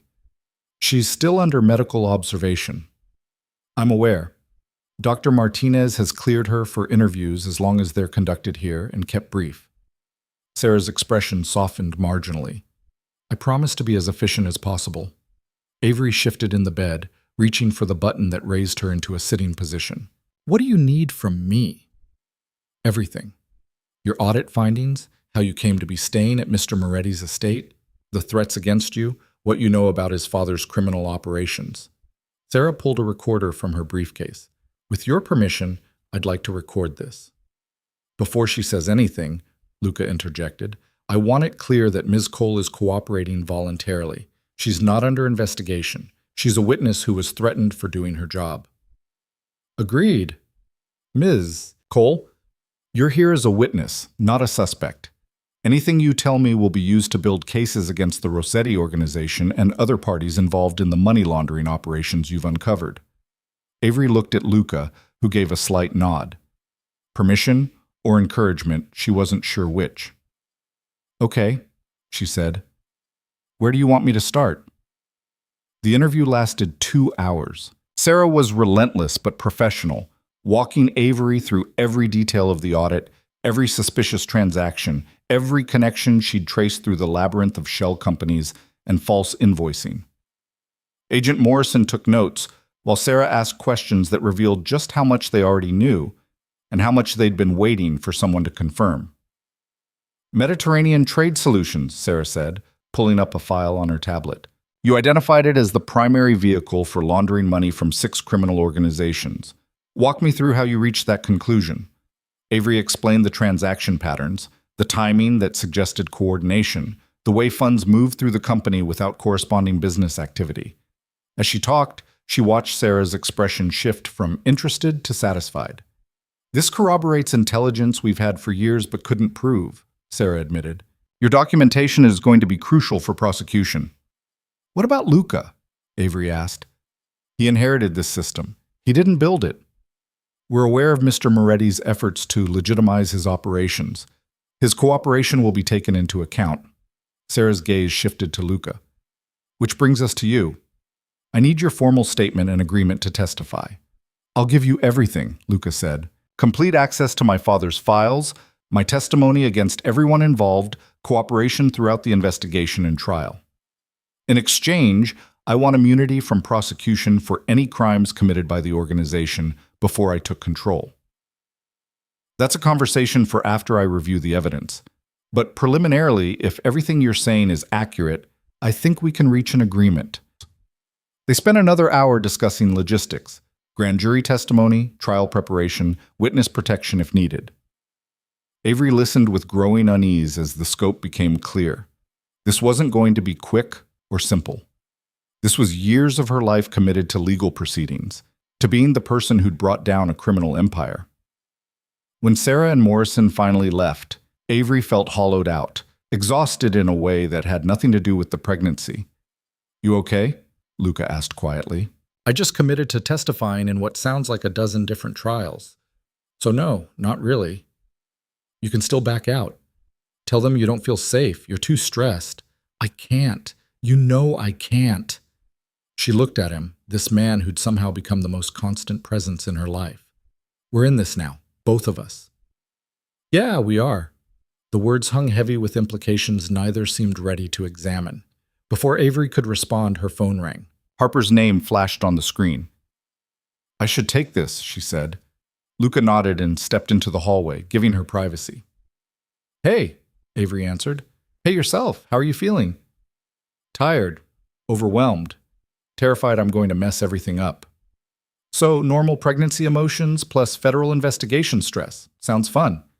Despite everything, Avery laughed. It's a unique experience.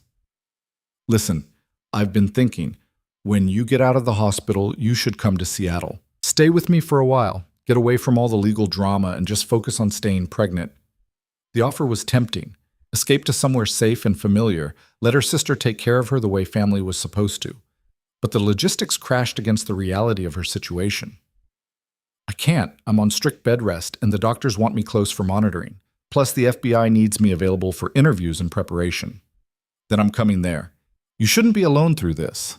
Harper, you have your studio, your life, which I can manage remotely for a few weeks. Avery, you almost lost the baby. You're facing down organized crime. You need family, and I'm it. Her voice softened. Let me help. Please. The word please did it. Harper never begged, never pushed when Avery's walls went up. The fact that she was pushing now meant this mattered, meant Avery mattered enough to fight for. Okay, Avery whispered. Yeah, that would be... I'd really like that. Good. I'll book a flight for tomorrow. Text me the hospital address, and I'll come straight there. After they hung up, Avery sat in the quiet room feeling something shift inside her. For years, she'd operated on the belief that independence meant not needing anyone, that strength was measured in how much you could carry alone. But lying here, surrounded by machines monitoring her baby's heartbeat, and legal battles that would define the next several years, she was starting to understand that maybe strength looked different than she'd thought. Maybe it looked like accepting help, like letting people care, like admitting that some burdens were too heavy to carry solo. Luca returned with 2 cups of tea and what looked like actual food from somewhere beyond the hospital cafeteria. Rosa sent provisions, he explained, unpacking containers of pasta and bread that smelled like comfort. She says hospital food is unacceptable for someone growing a baby. Rosa is a saint. She is. She also wants to know if you need anything else, clothes, books, someone to yell at the doctors if they're being difficult. Avery smiled despite herself. Tell her I'm okay, and that Harper is coming tomorrow. Your sister. Luca's expression shifted into something that might have been relief. That's good. You need people. You keep saying that, because it's true. He sat down, opening his own container of food. No one survives alone, not really. We just get better at pretending we don't need each other. Is that what you've been doing? Pretending. For years. Since my father died and I realized I was surrounded by people who wanted something from me but didn't actually know me. He took a bite, chewed thoughtfully. You're the first person in a long time who didn't want anything beyond honesty. I wanted your cooperation with the audit. That's business. I'm talking about personal. You never asked me for favors or connections, never tried to leverage our situation into something that benefited you. You mean besides living in your house and eating Rosa's cooking? That's protection, not leverage. There's a difference. Avery ate in silence, processing his words. He was right. She hadn't thought about what she could gain from proximity to someone powerful. She'd only thought about survival, about getting through each day without losing herself or her baby in the chaos. What happens after? She asked suddenly. After the trials and testimony, after everything's resolved, what do we do then? Luca set down his fork, meeting her eyes with an intensity that made her pulse quicken. I don't know. I guess it depends on what you want. What I want doesn't seem particularly relevant right now. I'm pregnant, essentially homeless since I can't go back to my apartment, and about to be unemployed when Carson and Associates realizes I'm never coming back. You're not homeless. You have a room at my estate for as long as you need it, and you won't be unemployed. Every federal agency and major corporation with fraud concerns will want to hire you after this. That's not the point.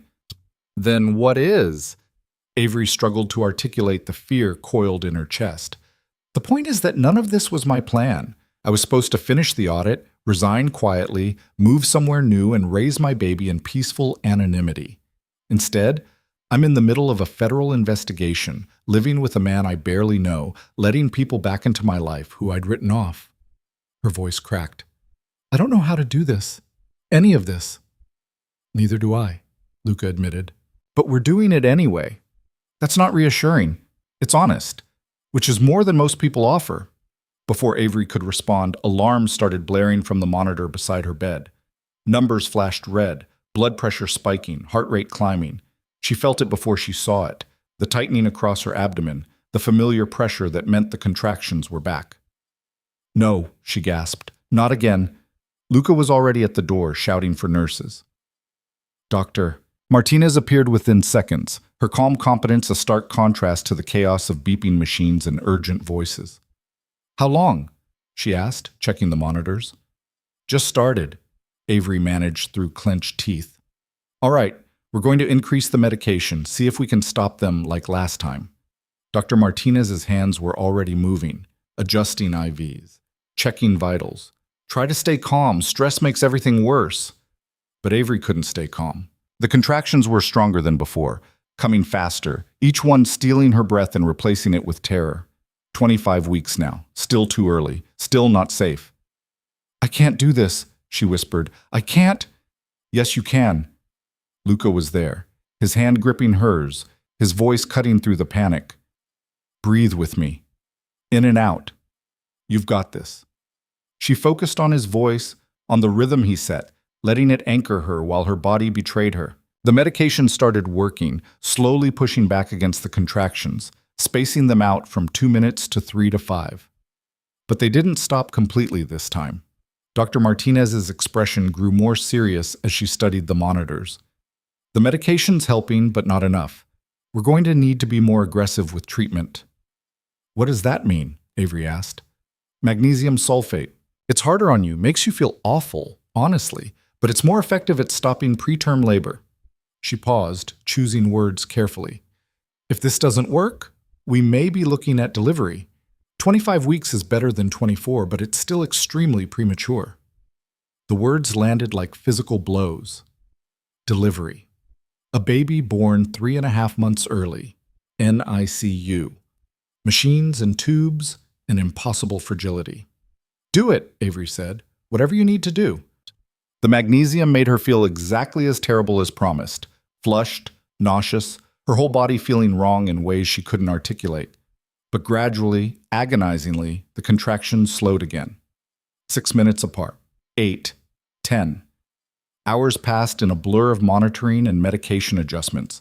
Luca stayed the entire time, his presence the only constant in a situation that felt increasingly unstable. Somewhere around midnight, when the contractions had finally stopped and Avery was drifting in and out of medicated sleep, she heard Dr. Martinez talking quietly with Luca in the hallway.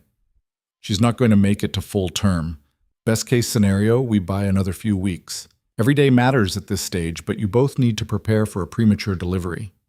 How premature? If we can get to 30 weeks, 32, the outcomes improve significantly. But right now, I'd be grateful for 28. What can I do? Keep her calm. Keep stress minimal. And understand that sometimes, despite everyone's best efforts, our bodies do what they're going to do. Luca must have returned to the room because Avery felt his hand cover hers again, warm and solid. I'm here, he murmured, not going anywhere. She wanted to tell him he didn't have to keep making that promise. That she understood this was too much to ask of anyone, let alone someone who'd known her for less than 3 weeks. But exhaustion pulled her under before the words could form. When she woke, early morning light was filtering through the windows and Harper was sitting in the chair beside her bed. Her sister looked older than Avery remembered, 30 now, with crow's feet around her eyes and silver threading through dark hair she'd inherited from their mother. You look terrible, Harper said fondly. You look like Seattle agreed with you.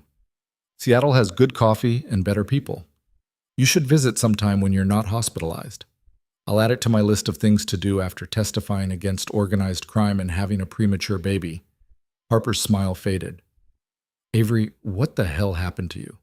When we talked last, you were an accountant with a boring job. Now you're in witness protection fighting to stay pregnant? It's a long story. I've got time, start talking. So Avery did. She told Harper everything. The audit, the parking garage, Luca's protection, the files that revealed decades of criminal activity. Her sister listened with the focused attention she brought to everything, asking occasional questions, but mostly just absorbing the impossibility of Avery's new reality. Okay, Harper said when Avery finished. First question, are you safe? As safe as I can be. Second question, is this Moretti guy someone you can trust? Avery thought about Luca staying through every crisis, protecting her without asking for anything in return, fighting federal agents and medical professionals to keep her stress minimal. Yeah, she said quietly. I think he is. Third question, are you in love with him? What? Number Harper, I'm pregnant with another man's baby. I've known Luca for 3 weeks. Love doesn't follow timelines, Av, and I've seen how you talk about him. That's not just gratitude or professional respect. It's complicated. Everything worth having is complicated. Harper leaned forward, her expression serious. I spent 2 years not talking to you because we were both too stubborn to admit we were wrong. Don't waste time on complications that don't actually matter. My pregnancy matters. The investigation matters. The fact that we're from completely different worlds matters. Does it? Or are those just excuses to avoid risking your heart? The question hit too close to truth Avery wasn't ready to examine. Before she could respond, Luca appeared in the doorway with coffee for Harper and tea for Avery. You must be Harper, he said, offering his hand. Luca Moretti. The infamous protector. Harper shook his hand, studying him with the assessing gaze of a younger sister determined to evaluate worthiness. My sister says you're trustworthy. I'm trying to be. Good. Because if you hurt her, witness protection won't save you from me. Luca's mouth quirked into an almost smile. Noted. He left them alone again, and Harper turned to Avery with raised eyebrows. Okay, I take it back. You're definitely in love with him. I'm not, Avery. He brought you tea without asking what kind you wanted. That means he's been paying attention to details about your preferences and habits. That's not casual concern. That's someone who cares about making you comfortable. Or someone who asks the nurses what I usually drink. You're impossible. I'm realistic. Even if I did have feelings for him, which I'm not saying I do, this isn't the time. I need to focus on staying pregnant and getting through the legal proceedings. And then what? And then I figure out how to be a single mother while rebuilding my career in a different city. Why different city? Because everyone here will know me as the accountant who testified against the mob. I'll never just be Avery Cole again. I'll always be the woman from the investigation. Harper was quiet for a moment. Then, maybe that's not the worst thing. Maybe being known for standing up and telling the truth is better than being invisible. I liked invisible. Invisible was safe. Invisible was lonely. There's a difference. Before Avery could argue, Dr. Martinez entered with news that shifted everything. The contractions have stopped completely, and your vitals are stable. I'm comfortable releasing you tomorrow with strict instructions. She pulled out a tablet, making notes as she talked. Absolute bed rest, no work, no stress, no activity beyond bathroom trips. Someone needs to be with you at all times to help with daily tasks. Weekly monitoring appointments, possibly more frequent if we see any concerning changes. I can do that, Avery said. Can you? Because compliance is crucial. One mistake, one moment of thinking you're feeling better and can do more, could trigger labor again. She won't be alone, Luca said from the doorway. She'll have round-the-clock care at my estate. Medical staff on call, whatever she needs. Dr. Martinez looked between them, clearly trying to navigate the complicated dynamics. And you are? Someone invested in keeping her and the baby safe. Family? Close enough. The doctor nodded slowly. All right, Ms. Cole, if you're comfortable with this arrangement, I'll prepare discharge papers for tomorrow. But I want to be very clear. This is your last warning. If you go into labor again, we likely won't be able to stop it. The next time could mean delivery. The weight of that statement settled over the room like snow. Final. Inescapable. I understand, Avery whispered. After Dr. Martinez left, Harper stood and gathered her things. I'm going to find a hotel nearby, but I'll be back tomorrow to help get you settled. You don't have to stay. I know you have work. I'm staying, at least for a few weeks. We already established this. Harper kissed her forehead. Rest. I'll see you tomorrow. When she was gone, Avery and Luca sat in silence, the reality of the next however many weeks pressing down on them both. You don't have to do this, Avery said finally. I can hire nurses, find a rental with accessibility. Stop. Luca's voice was gentle but firm. You're staying at the estate. Harper can visit whenever she wants. Rosa will make sure you eat properly. And I'll... He paused, something vulnerable flickering across his face. I'll make sure you're not facing this alone. Why? The question came out raw, honest. Why do you care this much? Luca was quiet for so long Avery thought he wouldn't answer. Then, because when I look at you, I see someone fighting for something real, not power or money or reputation, just the chance to bring a life into this world and give them better than what we had. He met her eyes. That matters. You matter. and I'm tired of living in a world where people only help each other when there's something to gain. The confession hung between them, honest and undefended. Avery felt something crack open in her chest, the careful walls she'd built against exactly this kind of vulnerability. I'm scared, she admitted, of the pregnancy, of the testimony, of whatever this is between us. Me too, Luca said, but I'm more scared of walking away and wondering what could have been. We barely know each other. Then we'll learn, one day at a time. It should have felt rushed, reckless, impossible. Instead, it felt like the first honest thing in Avery's carefully controlled life. The admission that sometimes you couldn't plan everything, couldn't protect yourself from every risk, couldn't avoid the terrifying possibility that letting someone in might actually be worth it. Okay, she whispered. One day at a time. Luca smiled, and it transformed his entire face, made him look younger, less burdened by the weight of his father's legacy. Get some sleep, he said. Big day tomorrow. Moving you home. Home? The words settled into Avery's chest like warmth. Not her apartment that had never felt like more than temporary housing. Not her sister's place in Seattle, where she'd always be a guest. Luca's estate, where Rosa made tea without asking and security guards knew her by name, and someone had chosen to care whether she survived the chaos engulfing them both. It shouldn't feel like home after 3 weeks. But somehow, impossibly, it did. And maybe that was okay. Maybe Harper was right that love didn't follow timelines or logic. Maybe it just happened when two people decided the risk of connection was worth more than the safety of isolation. Avery closed her eyes, feeling exhaustion pull at her like gravity. Tomorrow she'd go home. Tomorrow she'd start the long, precarious journey of staying pregnant against her body's determination otherwise. Tomorrow she'd continue building a case that would reshape lives and dismantle empires. But tonight, she let herself rest. Let herself trust that someone else would keep watch, would notice if something went wrong, would be there when she woke. For someone who'd spent a decade proud of her independence, it should have felt like weakness. Instead, it felt like the bravest thing she'd ever done. The estate felt different when Avery returned, less like a safe house and more like somewhere she actually belonged. Rosa had transformed the guest room into something resembling a medical suite, complete with a hospital-grade bed that could be adjusted for comfort, monitors that tracked vital signs, and enough pillows to build a fortress. Too much? Rosa asked, hovering anxiously in the doorway. It's perfect, Avery said, and meant it. The care evident in every detail made her throat tight. Harper moved in 2 days later, claiming the room next to Avery's with the efficiency of someone determined to make herself useful. She set up her laptop and design equipment, taking calls with clients while keeping one ear tuned to any sound from Avery's room that might signal distress. The routine they established was simple but rigid. Avery stayed in bed except for bathroom trips and the daily shower Rosa insisted on helping with. Meals appeared on trays at precise intervals.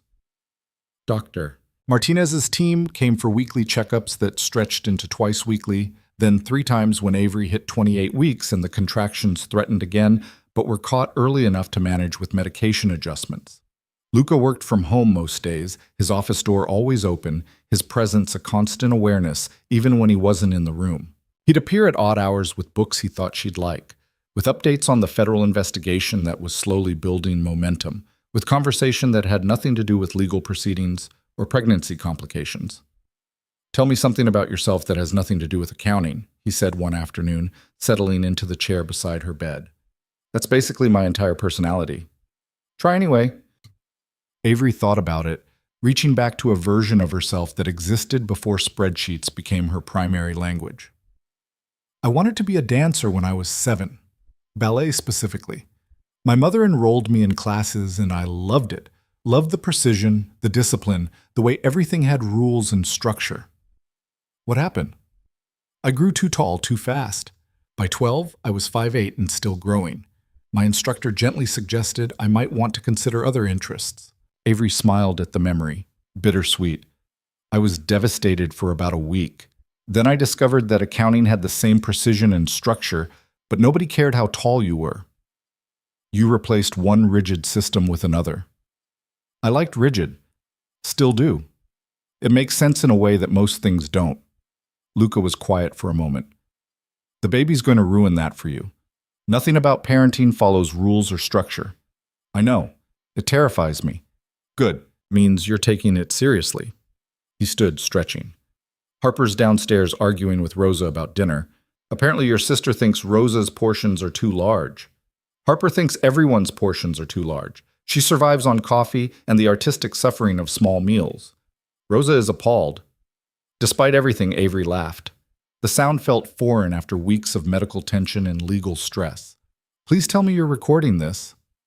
I'm considering selling tickets. He left, and Avery lay there feeling something unfamiliar settle in her chest. Contentment, maybe. Or the beginning of it. The sense that despite the chaos and uncertainty, she was exactly where she needed to be. Her phone buzzed, a text from Simone. Update? Avery typed back, still pregnant, still bored, still not allowed to do anything remotely interesting. Good. Boring is good. Interesting got you into this mess. Fair point. How's your brooding protector? Avery glanced toward the door where Luca had disappeared. Not brooding, concerned. Those are the same thing. Has he confessed his undying love yet? Simone. What? I'm living vicariously through your criminal romance drama. Let me have this. There's no romance, there's just proximity. Proximity in a mansion where he refuses to leave your side and fights everyone who tries to stress you. Super platonic. Avery set down the phone without responding because Simone was right, and she wasn't ready to examine exactly how right.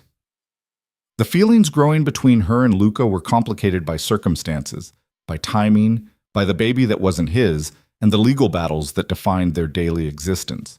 But they were also simple in a way that scared her. She liked him, trusted him, looked forward to his presence in ways that had nothing to do with security and everything to do with the person he was when the walls came down.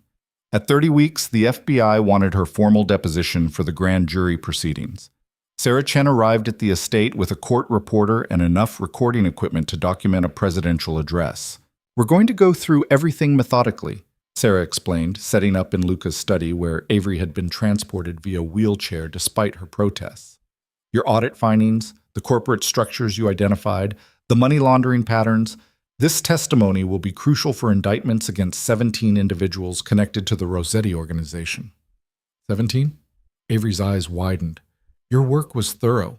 We've been able to connect people we've suspected for years but couldn't prove. Sarah's expression softened slightly.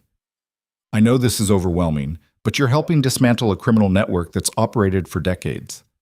The deposition lasted 6 hours with breaks every 90 minutes on Dr. Martinez's orders. Avery walked through transaction after transaction, shell company after shell company, watching Sarah and Agent Morrison take notes and exchange glances that suggested she was giving them exactly what they needed. Luca sat in the corner, present but silent, his face unreadable as Avery detailed his father's crimes with clinical precision. When it finally ended, Sarah packed up her equipment with barely contained satisfaction. This is excellent work, Ms. Cole. We'll have indictments within 2 weeks. And then? Then we prosecute. Trials will start next year, probably spring. We'll need you to testify, but we'll work around your medical situation and the baby. After they left, Luca finally spoke. You okay? I just spent 6 hours explaining how your father built a criminal empire. I should be asking you that question. I knew what he was. Hearing it documented just confirms what I've been trying to dismantle. He moved closer, his expression troubled. But I hated watching you carry that weight, having to be the one who explains it all. It's my job, was my job, whatever. It's more than a job now. You've made it your mission, and I'm not sure you've thought about the cost. The cost is worth it if it means those people face consequences. And if the cost is your peace, your ability to move on? Avery didn't have an answer for that. She'd been so focused on doing the right thing, on seeing this through, that she hadn't considered what came after. Whether she'd be able to build a normal life with the baby when everyone knew her as the woman who'd testified against organized crime. That night, contractions started again. Different this time, more insistent, less willing to be managed with medication. Dr. Martinez arrived within the hour, examining Avery with growing concern. 30 weeks and 4 days, she said, more to herself than anyone else. Better than we hoped, but still early. Can you stop it? Avery asked, fear making her voice small. I'm going to try. But Avery, you need to prepare yourself. This baby may be coming whether we're ready or not. The next 12 hours were a blur of medication adjustments and monitoring. The contractions would slow, then surge back stronger. Doctor. Martinez consulted with her team, brought in a neonatal specialist to discuss NICU protocols, prepared everyone for the possibility that this was it, the baby was coming. Luca stayed through all of it. Rosa brought food nobody ate. Harper held one hand while Luca held the other, both of them steady anchors while Avery's world contracted to the space between contractions, the numbers on monitors, the sound of a heartbeat that stayed strong despite everything. At dawn, something shifted. The contractions that had been building toward inevitability suddenly eased. The medication finally found the right balance. Dr. Martinez's expression transformed from concerned to cautiously optimistic. Well, she said, checking the monitors one more time, that was closer than I'd like, but I think we bought more time. How much time? Avery asked. Hard to say. Could be days, could be weeks. But every day matters. She sat on the edge of the bed, her expression serious. Avery, I need you to understand something. Your body is trying very hard to deliver this baby. We've managed to slow it down, but we may not be able to stop it next time. You need to make peace with the fact that your baby is likely going to be premature. How premature? If we can get to 34 weeks, I'll consider that a victory. 32 would be acceptable. Anything before that is riskier but survivable with proper NICU care. The words settled like weights. 34 weeks meant another month of this precarious existence, balanced on the edge of crisis. 32 meant 3 more weeks, and anything before that meant bringing a baby into the world before they were ready, trusting medical technology and the resilience of a child who hadn't chosen any of this. Okay, Avery whispered, then we aim for 34. Dr. Martinez smiled. That's the spirit. Now rest.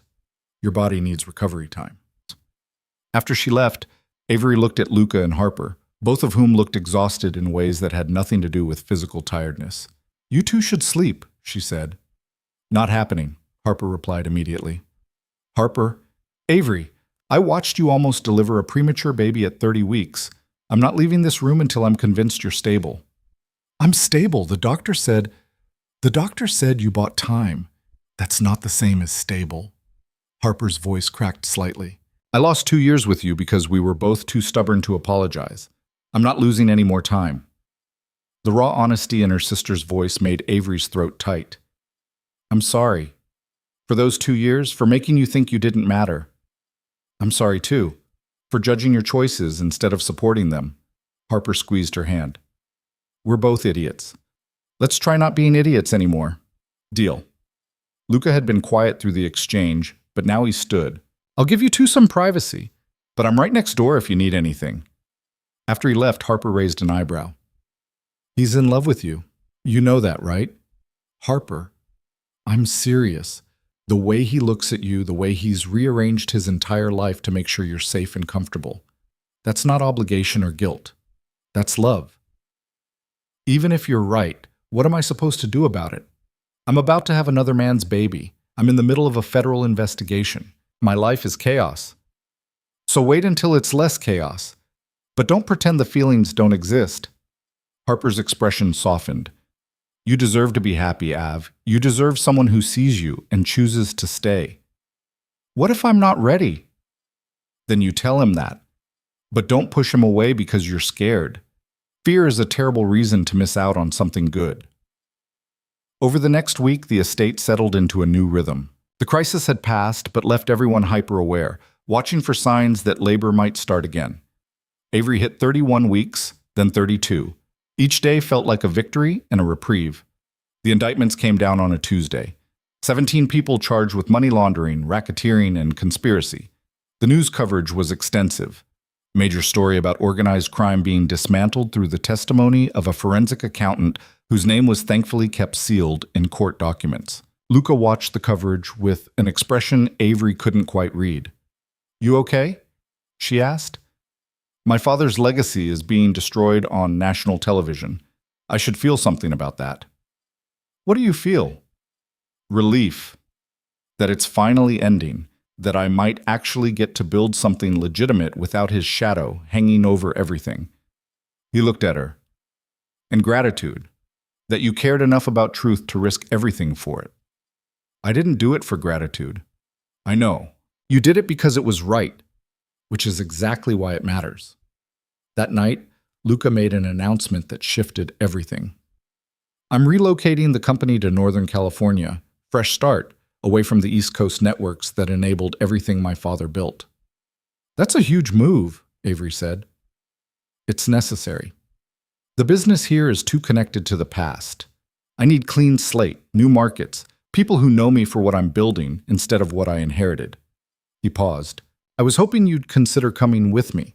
As a consultant, help me build financial systems that are transparent and accountable from the ground up.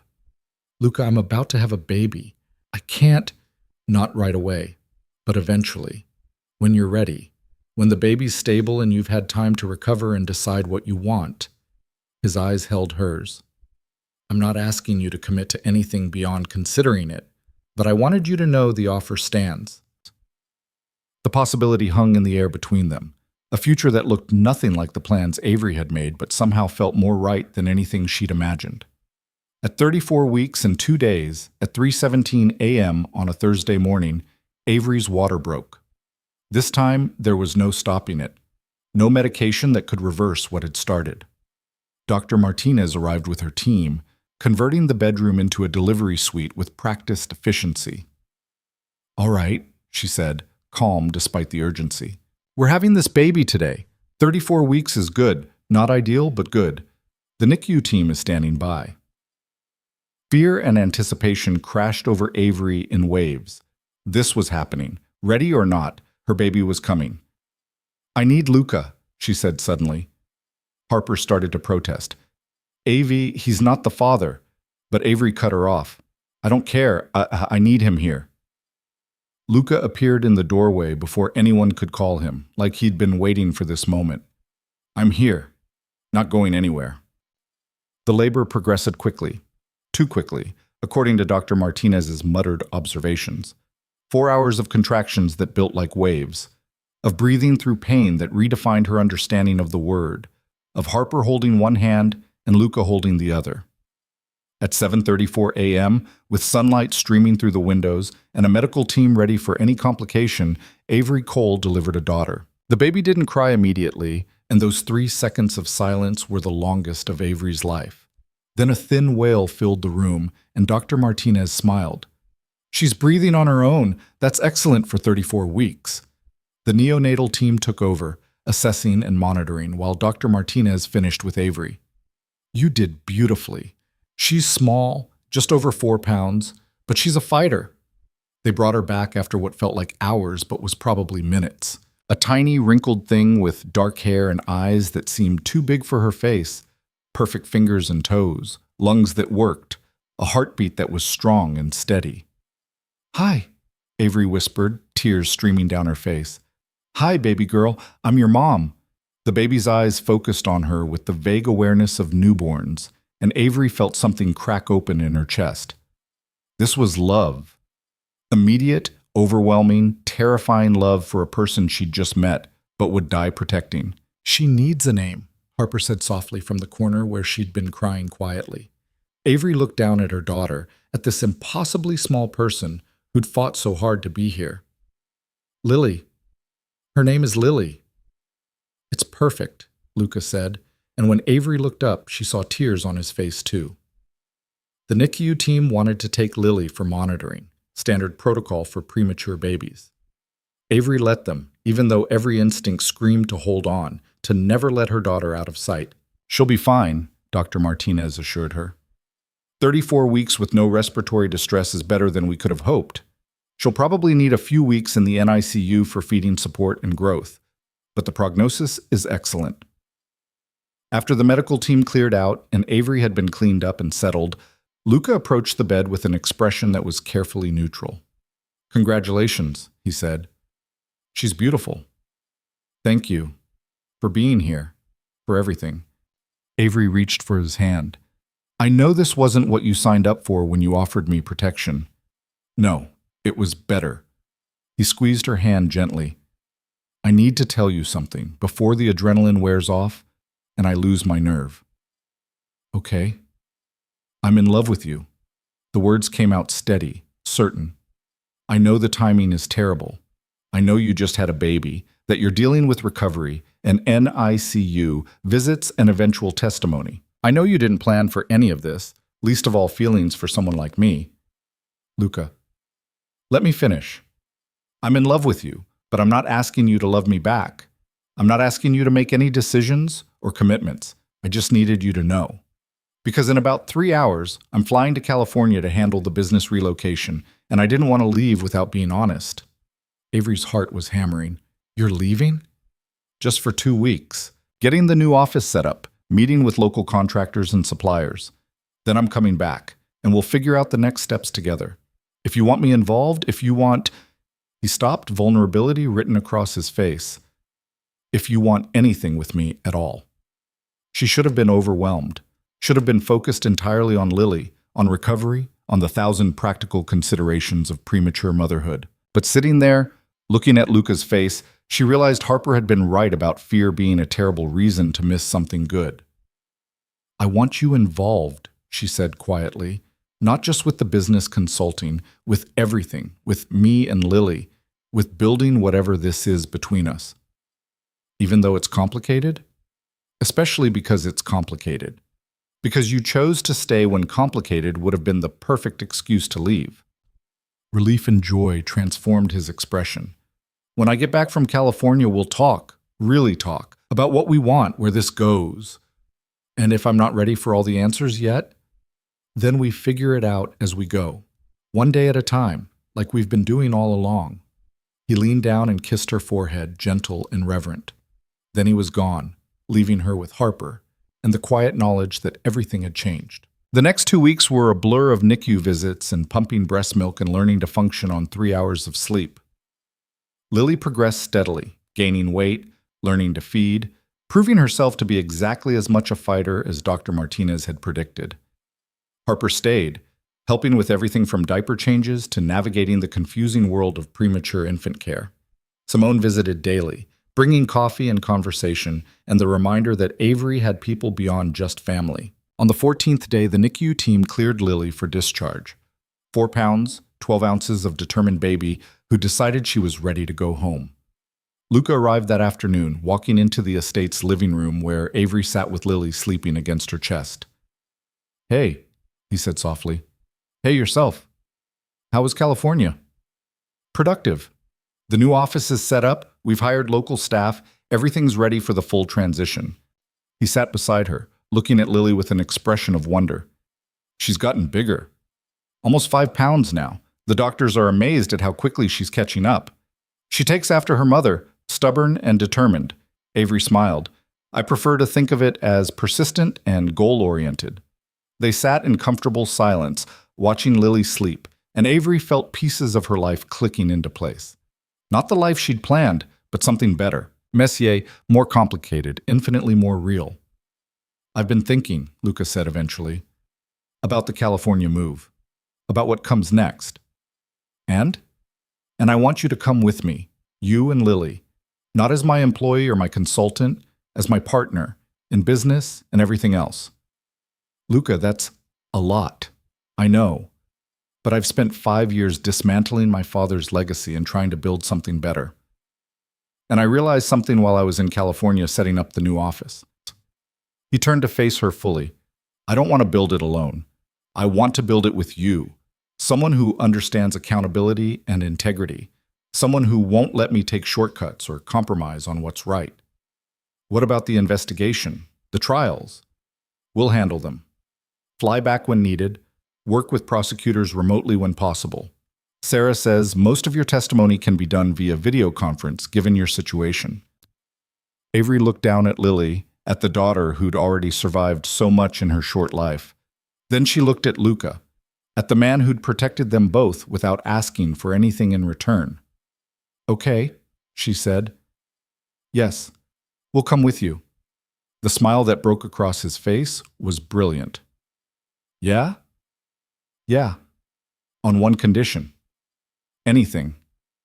You let me finish my audit. Properly document everything, create a clean baseline for the new company. I need to know that what we're building is completely separate from what your father created. Deal. Though I should warn you, Rosa's already planning the move. She's packed half the kitchen. Rosa's coming too? She wouldn't hear of staying behind, said someone needs to make sure you eat properly and Lily grows strong. Despite herself, Avery laughed. Your household staff is more loyal than most families.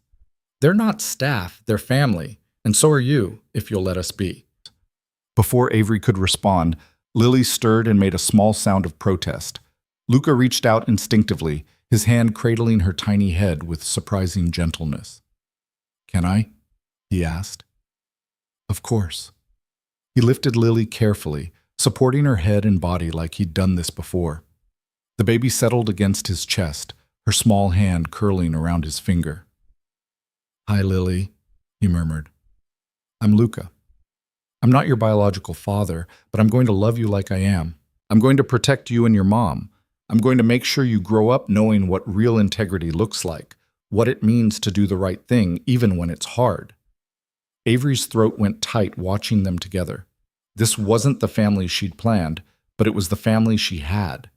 Chosen, complicated, completely real. 6 months later, on a Saturday morning in Northern California, Avery stood in the new company headquarters with Lily strapped to her chest in a carrier. The office was all glass and light, designed to represent transparency in every sense of the word. What do you think? Luca asked, coming to stand beside her. I think it's perfect. Clean slate, fresh start. Just like we planned. The trials back east were progressing. Avery had testified twice via video conference, with Lily napping peacefully through most of her second appearance. The prosecutors were building solid cases, and Sarah predicted convictions across the board. The Rossetti family had made one last attempt at intimidation, a threatening letter that arrived at the estate 2 weeks after Lily's birth. Luca had turned it over to the FBI immediately, and 3 men were arrested within days. After that, the threats stopped. Either they'd given up, or they'd realized that Avery Cole wasn't backing down. Harper had moved to California too, opening a design studio in San Francisco and visiting every weekend. She and Rosa had developed an unlikely friendship based on mutual appreciation for good food and blunt honesty. Simone had taken a job at a firm in Oakland, claiming the move had nothing to do with wanting to be near Avery, but everything to do with better weather and tech industry clients. The life Avery had built in 6 months looked nothing like the solitary existence she'd planned. It was louder, messier, filled with people who insisted on mattering, and it was exactly what she needed. I have something for you, Luca said, pulling a small box from his pocket. Avery's heart jumped. Luca, it's not what you think. Or maybe it is, but not yet. He opened the box to reveal a key. Official key to the office. You're a full partner now, equal say in everything we build. You didn't have to. Yes, I did. This company is as much yours as mine. You're the one who helped me understand what real accountability looks like. He pressed the key into her hand. Besides, Lily needs to grow up watching her mother run a business empire built on integrity. Avery looked down at her daughter, who was staring up at her with eyes that were starting to focus more clearly every day. She's going to grow up knowing her mother stood up for what was right, even when it was hard. And that her father... Luca stopped, uncertain. Yes? Avery prompted, heart racing. I know I'm not her biological father, but I'd like to be her father in the ways that matter. If you'll let me. Tears blurred Avery's vision. Luca, you've been her father since the day she was born. Biology doesn't change that. He pulled them both into an embrace, careful of Lily between them. I love you, both of you. I want to build this life together. Officially, permanently. Is this a proposal? It's a promise. That I'm here, that I'm staying, that you're not alone in any of this. He pulled back slightly to look at her. The actual proposal will come when I can do it properly. Probably when Lily's old enough to help plan it. Avery laughed through her tears. She's 6 months old. Then we have time to get it right. They stood there in the empty office that represented new beginnings, holding each other and the daughter who'd brought them together in the most unexpected way. Outside, California sunshine streamed through the windows. In the distance, the city sprawled with all its complicated possibility. Avery had spent years believing that control meant planning every detail, that strength meant not needing anyone, that safety came from keeping people at arm's length. She'd been wrong about all of it. Real strength was admitting when you needed help. Real control was knowing when to let go and trust someone else. Real safety wasn't isolation. It was letting people in and believing they'd stay. Lily made a small sound, and both Avery and Luca looked down at her. She was watching them with that intense baby focus, like she understood exactly how important this moment was. "What do you think, sweetheart?" Avery murmured.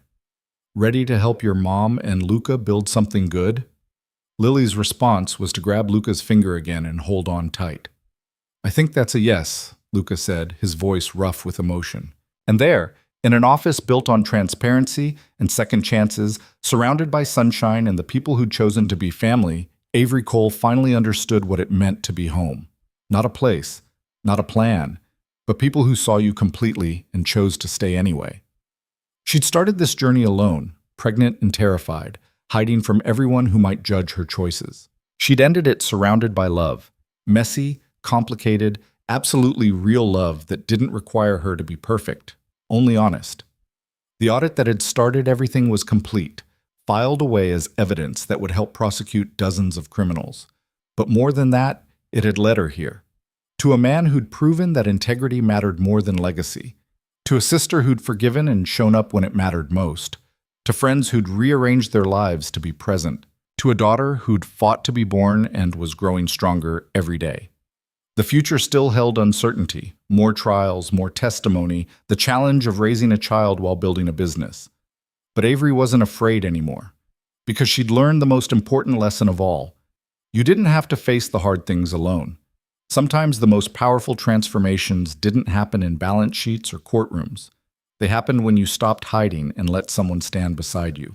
And that was worth more than any perfectly executed plan could ever be.